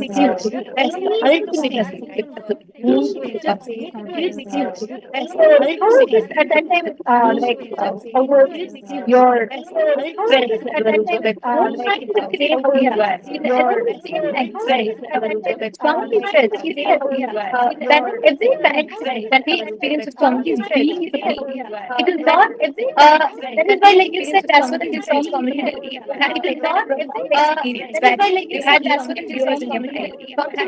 The connection is from you had as a being from the own and beautiful part of this is whenever we experience this, whenever we go through it, like a cultivate from this, whenever we experience and whenever like when you will listen to these parts of these revelation like when you will how do you see it practically impacting you? Like how do you see what is different? I know it's very difficult to put it in words, the experience to express what we actually transform, what we actually see it, but it's not like explain and answer how we actually see it. Well, first of all, when I had Swamiji, when I saw Swamiji in that dream, the immediate thing that happened was, before I used to have a lot of nightmares. Right around 12 o'clock, 2 o'clock, I would have consistently around the same time, I would have nightmares. 12 o'clock, 2 o'clock, once I had Swamiji's darshan in the dream, the nightmares just disappeared. My wife used to say, like, you're crazy, I cannot come near you because you'll attack me if you come to me when you're shouting in the dream. I cannot come near you because now the kids and wife, they're comfortable because you're sleeping peacefully, you don't have nightmares anymore. So it's like, one of those things that you're suffering with, it just nightmares anymore. So it's like, just from a darshan in a dream, it's gone. So that's the level of change that happens when Swamiji enters your life. So not just that, Ma, I wanted to share with you this, that before Swamiji, I used to go to ISKCON a lot, and I used to love the environment there. I used to love the food, love the satsangs. But once you hear Swamiji, then it's at a completely different level. Once you hear Swamiji, right? And I remember one of the darshans in which he was Krishna. I remember one of the darshans. Something happened, he said, keep your akmalinga on your head, and then I was watching him, and the whole there was no thoughts, everything dropped, and I knew I had experienced Krishna. Like there I was just going and praying, and I knew although there was bliss, there I was just going and praying. In that darshan, I knew that I have now seen Lord Krishna. I knew, and Swamiji, of course, I see him as Paramashiva, but that particular thing, I have to say that that's like it's like you had this desire to see Krishna before, and then you already saw Krishna. It's like he gives you that experience. I mean, I don't know if everybody during that darshan they have the same experience or not, but for me, it was different. So I believe now, if I see ISKCON devotees, I tell them like, okay, good, but I've already seen Krishna. So it's like they think you're a little bit crazy. But I've already seen Krishna. Joking. It's like they think you're a little bit crazy. But actually, that's how like for a being with an avatar, that's how people can imagine and see for a being with an avatar during Ramayana time. And now we're having this experience. We see and now we're having this being now. Reflect experiences. And now most beautifully mapped to modern things, like how to build times, right? No, mapped to modern things, like how to build times, right? No. So when did you get your intention? Because when did you get what your intention? Because when you inspired you start that inspired you start that. Well, let me take a little step before that, before the SJP. Somebody called me from Vidhi and said, Aya, you should do. It was not somebody, it was Sri Amrita. Like, he called and told me, Aya, you should do Pada Puja.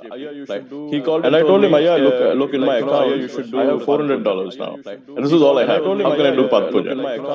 He said, okay, put intention. And this is all I have. How can I do Pada Puja?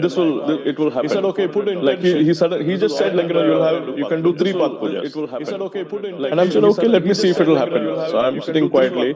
I was eating. I said, okay, let me see if it will happen. I was in a restaurant eating. I was eating. I said, okay, this vada tastes good. If Pada Puja happens, it will be very nice. I'm just chilling. And what happens is, month and a half later, I get suddenly extra money in my account. Month and a half later, And so I asked, like, so I'm thinking, where did this come from? So I go and ask HR. And so maybe if he's paid me more next year, next month he's not going to pay me. He'll cut again next month. So I thought, okay, let me just verify. So I go and talk to my boss. I tell him, see, this happened. So he said, keep quiet. Why are you complaining about it? So I told him, no. So he said, keep quiet. Next month, you might cut it. So I told him. So eventually it so happened that there was some pending things to be paid, and suddenly it came to you, and you could do your part puja. So it's not. I did not put any effort. Something was there and it came to you. I did not put any effort. So something was there. It works like that.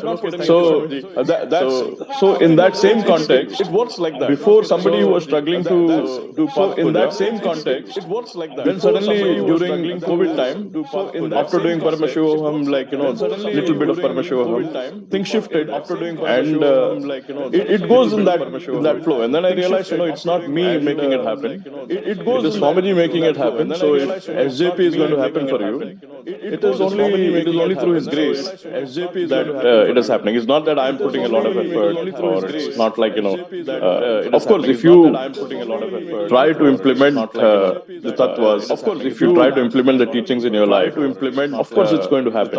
Right? So I'll give you an example. I was in a meeting earlier, of course, it's going to happen. So I knew the meeting was hostile. Earlier, so I knew that the agenda of the people was not so friendly towards it. They wanted to take something. So okay, Swamiji, if you want to take it away, take it. I knew that they wanted to take. I said no problem. So okay, Swamiji, if you want to take it away, take it. Suddenly, somebody said no problem. I was not expecting to support. Suddenly, some huge support came, and the whole thing that the people who came with this aggression, some huge support came here, and the whole thing that if Swamiji, if you experience Swamiji in your life, and you believe that the Guru is with you, experience Swamiji, I think nothing is impossible. It's just you becoming available enough. So if SJP is to manifest, it's because you becoming available enough. I have to be available. I have to make myself more and more available, and try and contribute to whatever extent I can. It's just that, and try and contribute to whatever extent I can. Actually, a very important line you said, which I would like to highlight here, which is a very important line you said. It is not about highlight here, which is that you need to manifest it. You need to be available. He will shower it upon you. He is waiting to shower upon you. He will shower it upon you. Whenever I realize this saying again, experience Swamiji, he is Krishna. This saying again, when you read Mahabharata, when you read this Bhagavatam, you always see how Krishna was available to multiple people at the same time.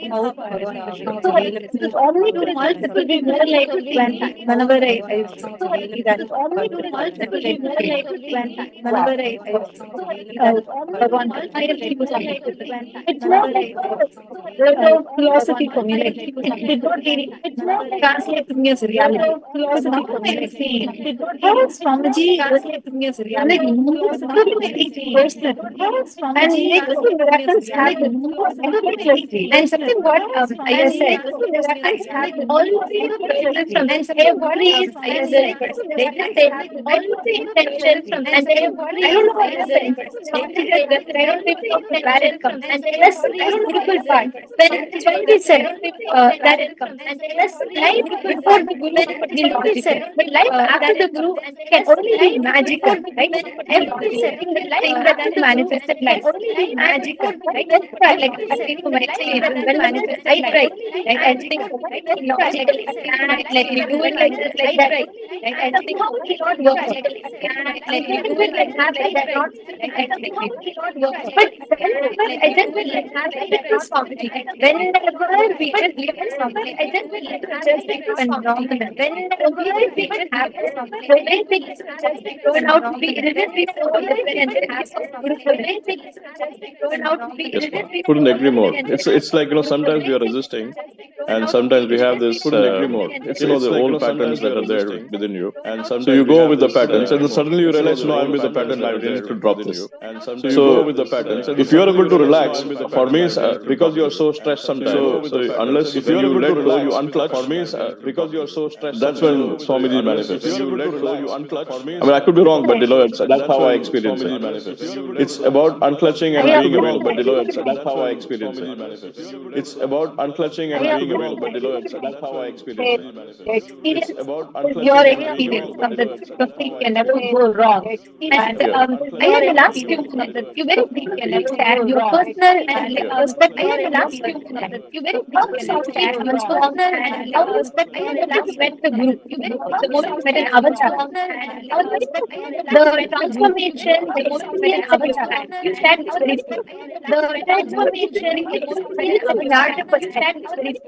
The transformation of there who connected to an avatar and who experienced such phenomenal transformation. Your journey experienced such phenomenal transformation. But what is the moment where it consisted? Your personal transformation. You wanted to become a part of KAILASA. You wanted to become a part of Sarvajñapita because you are one of the Sarvajñapita manifestors. You want to manifest Sarvajñapita. And from that, you want to manifest Sarvajñapita. That you feel like that, and having Swamiji as your guru, having them enjoying him as having Swamiji as your transitioning, having them get to you become part of it. Having Swamiji as your transitioning, having them get No, to you I don't know exactly the point at which it shifted, but I feel it is very simple. If I can experience so much transformation, then everybody else should also be able to experience it. So much transformation. So I started I said, okay, my kids, maybe my family, not just them. It should be available to, because somebody called me, they enriched me, and the ways in the way I experience life now is completely different from the way I experienced life before Swamiji. So it's not just the whole thing is for everybody. We have to reach out to more people. We have to do more. It's only when we are able to do this, we will really be part of, we have to be part of Swamiji's mission. That's the idea that I had. It wasn't a very thought out thing. It was just if I experience this, let everybody experience it also. It was just if I experience this, let everybody experience it also. Why is Sarvajñapita was the way that you can why is this important? Something that you feel like you want others to why is that important? So why do you think Sarvajñapita was the way and what inspired you to become part of KAILASA to become the way and what inspired you to become the very initiative Sarvajñapita and inspired you to become the very initiative Sarvajñapita and what inspired me is just Swamiji. I mean, it's the whole inspiration is actually Swamiji, because Swamiji says, I'm a village boy. I came from Tiruvannamalai, because Swamiji says, and Swami, he's doing so much. I mean, his whole life is dedicated for people like us, and he's without expecting anything from you. He's showering on you. So, and there is so much suffering around. Even if you just look at the people in the office, some of them are so stressed. Even if you just look at the people in the office, you just wish, I can tell you about Swamiji, because, and you need to be able to just wish, break through some of their barriers, right? So, and you need to, for example, somebody will say, no, I'm Muslim, that's why I cannot follow. Or some might say, no, I'm already following another guru. So I'm not interested. So there is so many people with so many built-in barriers. So at some point of time, they see you and they say, okay, what are you doing? I mean, can I see, can you tell me what is your spiritual practice? Some people will just come and ask you, and then opening to listen to you. So we should have the ecosystem ready for them, because it's all about having the correct ecosystem at home, at work, everywhere, for them to experience this. That's my understanding of why I need to be SJP. And it's like, ultimately, I feel like, you have to be at the Guru's feet. It's like, and working towards SJP brings you closer to Swamiji, and working towards nothing more that you want. brings you closer to Swamiji, and Beautifully working said towards it. such That's a very goal good. that And brings also, you that's very closer to from Swamiji, there, and right? working There towards is such a a certain goal that journey and go brings explain you that's okay. closer to Like you Swamiji, and know, start working always towards I such a love goal that journey and brings for the you that's okay. closer to Always Swamiji, like and start working always towards where such a you goal that enjoy brings you enjoy the experience. Like start always where you enjoy experiencing the topic of relationship. It forces you to respond exactly like you want to feel that with others as well. Like that's the human nature. We always like you want to feel that like we always want to share. We always want to give. The way it becomes very we always want to share. Like when I have Swamiji, the way it becomes we always want to share. Like when I have Swamiji, it is really important to understand that others as well. It is really and understanding that others is important here. And if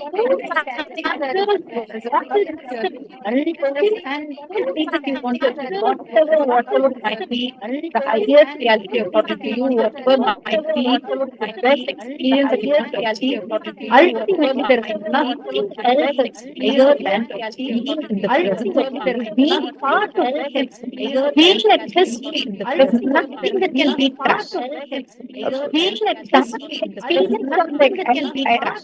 Really, honestly, whenever I speak to people, especially who have manifested being a serving in the serving in the manifested being a serving in the that one thing, that really made you want to be a serving. Now, I know this person, the answer is now, in Swamiji, there's nothing more than that. Like one person, she didn't have a proper resource, she did not have a proper manner in which she could become she did have that resource of proper manner and sometimes we saw that she did have that everybody are sitting and Madhya process.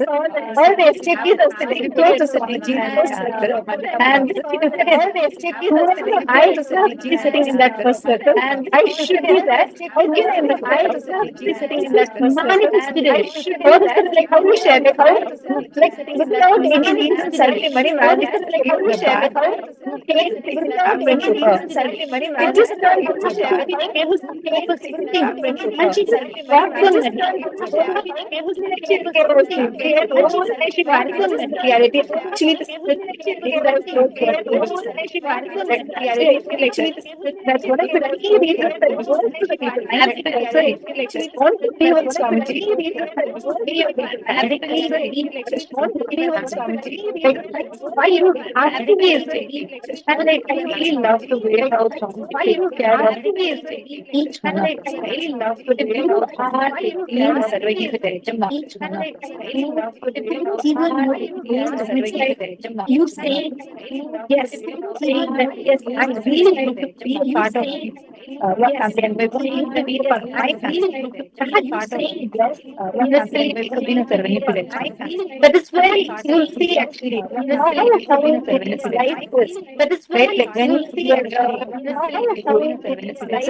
you become a red light, when you become a Sarvanyapita manifesting, you are Sarvanyapita Yajama. Sarvanyapita Yajama is big. You are Sarvanyapita Yajama. Where once big connection you have, you personally with your family. Feel there. Part of it, great habit. Every ultimate happening, part of it, be there. And so many times, things that we are not able to be there. And so many times it is because we are not able to be there. And because people, who are not able to actually experience certain disorders, can be diabetes, can be blood pressure. Many times these are law, can be diabetes, can be blood pressure. Pattern. Many times these are law, can be diabetes, able to say yes to life, it's certain law. But when you say ultimate yes to certain, it is like giving birth to the information in the inside of you. It is like giving birth to the information inside of you completely. I think many people who begin their manifest journey, many times they'll have these. I think many people who begin their manifest many times they'll have these. They really want to have a great journey. It's not to be like it's not about they're not receiving the healing. It is about you are. Even if Swamiji gives spirit as our own heart, is our own heart. Even if Swamiji gives spirit as our own heart, is our own holding on. But when you, the moment you decide, that's holding on. However, when you decide, the moment I don't really want, I want that part of this is that part of this. What I'm saying, the moment I don't really want, I have situations in my life. I really want you, and with that, I just want to decide strongly. I today I'm deciding. I just want to decide. I want to become a serving inhibitor. Today I'm deciding. It's just the ferocious decision to which we ferocious decision how which please which trouble is this? Because you are ready to question yourself up and all these things ready to be key. Actually, and one thing that walking the time. Actually, one thing I tried. I did whatever I could, but it was clarity. I did whatever I could, but it comedy finally it happened. That is not something that can be made with comedy finally it happened. That is not something that can be made with comedy finally. So it is already manifested. There are so many people natural because it's not it's an experience that can only be manifested. Even in Mahabharata, that's one of the most favorite parts in the whole Bhagavad Gita. Even in Mahabharata, that's one of the most favorite parts in the whole you're neither the body or the processing he goes on to tell about how to come to your senses, he gives Sanyasa Yoga, he tells about how to come to your senses, he gives Sanyasa Yoga, he tells about how to come to your senses, he gives Sanyasa Yoga, in the 18th chapter, it's a very beautiful line.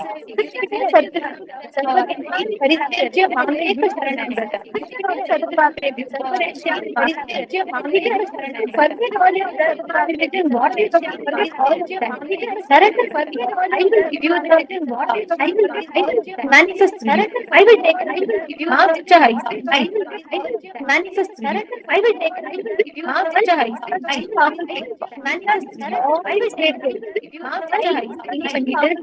I will realize what have we been doing?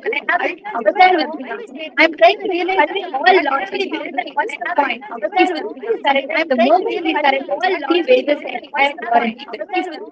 that's the same thing every one of you remember planning, our insecurities, all of it planning, but end of the day when Krishna gave all of it planning, all the end of the day when Krishna gave all the day and I'm not just all the anything see so long Krishna's anything see imagine and see that scenario in the middle of the passion standing imagine and see that scenario ultimately standing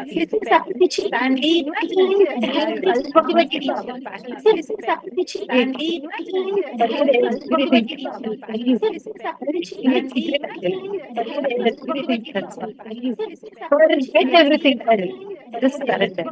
Here, even the manifestation get everything in this all the participants. Here, even the manifestation and I'm feeling the participants. Here, even the doing right, and I'm feeling the participants.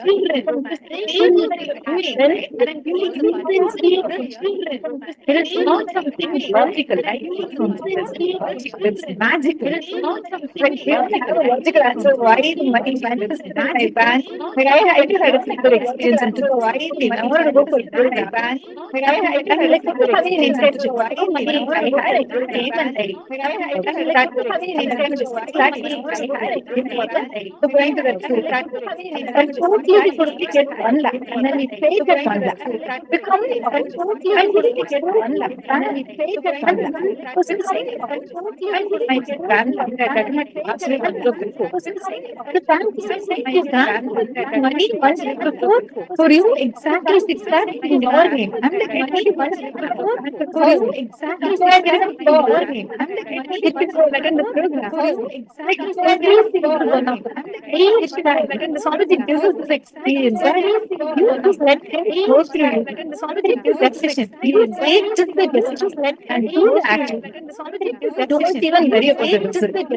Even if you ultimately, don't even worry about the result. So beautiful. That's the way I feel your experience that you just shared, right? I literally see that. Most of the time, the way also it is manifesting and showering you. It's just the idea and more and more you progress further, right? Like as you take more and more definition further, right? Like just see that space. Certainly you actually see in so many ways.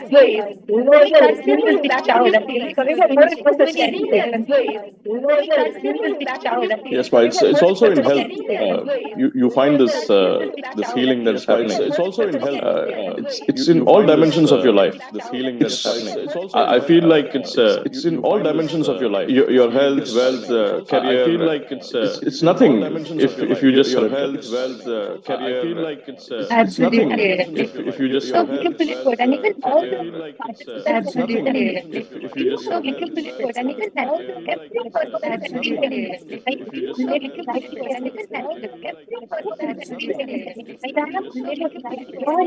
each of you take the time.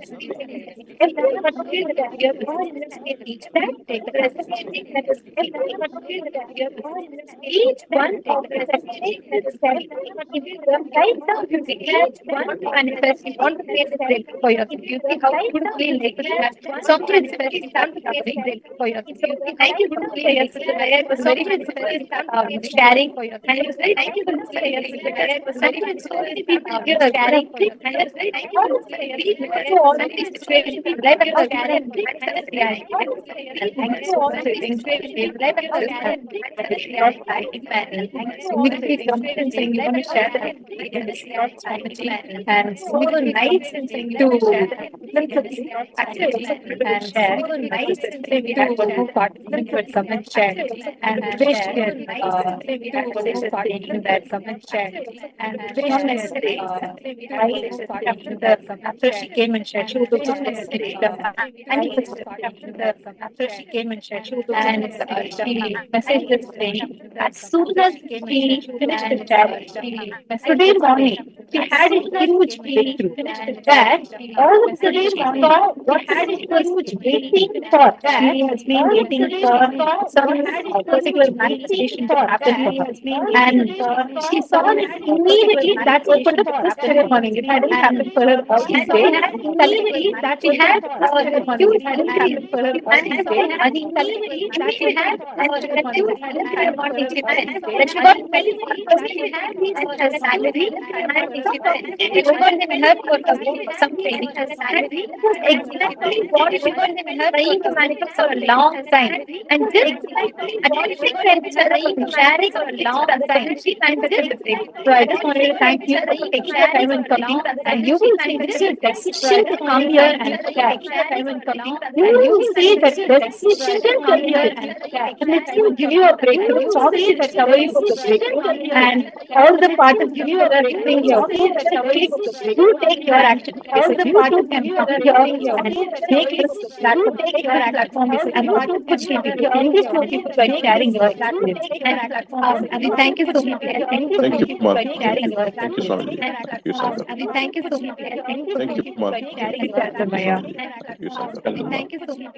Thank you, Kumar. It was such a beautiful sharing that we all just now listened from Maya. It's such a beautiful sharing that you all just now listened participant that is sitting here because I know it's a waiting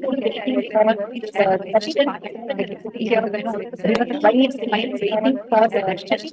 Very, very, very shortly we are waiting for the darshan of Swami. Very shortly we are waiting for the darshan and very shortly we are at the start word and just add us to the India. If you want that to become more experience, if you feel like this you want that to become happy, if you want to have these possible experiences, you have those minds. Don't worry. Today you decide. What is able to be have the today you decide. Why is April 14th of this year? Let me have a anybody decide, let me just step. I see so many participants deciding as the reason the manifestor, the intentions. All take this as a manifestor and make the intentions for yourself. Take this as a manifestor and make the intentions for yourself. Promise you manifest the money. This is bank account. I promise you interesting the way I shine. And what is experience called? I promise you interesting the way I shine. And what is experience called? Make what experience I shine. Take the action today. Don't postpone your action. Take the action. Don't postpone your action. Decide to take action. Feeling right, and I want to just shine. Feeling right, this I want to becomes joy. Feeling right, and this becomes joy. We already have this joy. Everyone of us we already have this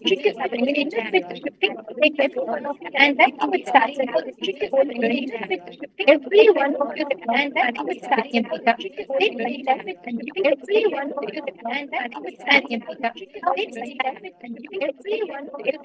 actions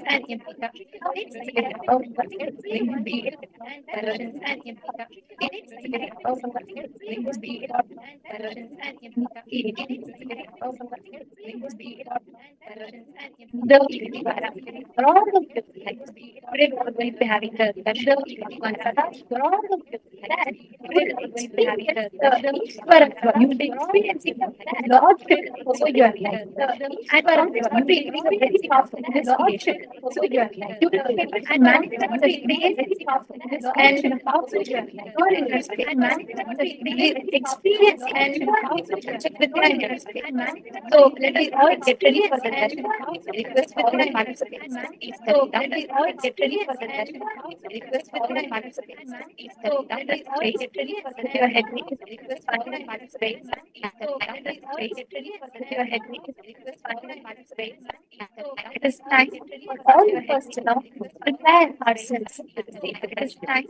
We will be starting the prepare ourselves and we will be starting the prepare chance that describe we will be Paramashivoham that describe Paramashivoham manifested and that describe that describe Paramashivoham that we will have and that describe that describe Paramashivoham all we will have and that describe that goes right.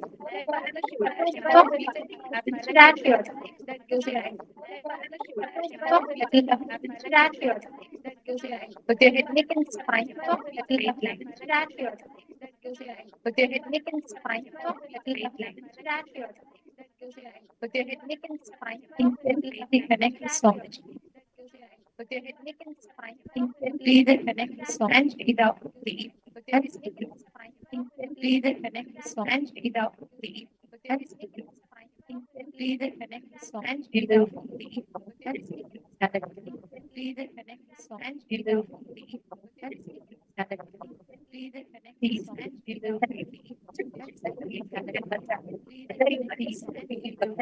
But these mantras create powerful vibrations in your inner space to give you the big transformation and prepare your inner space to give you the big transformation to prepare your inner space to give you the big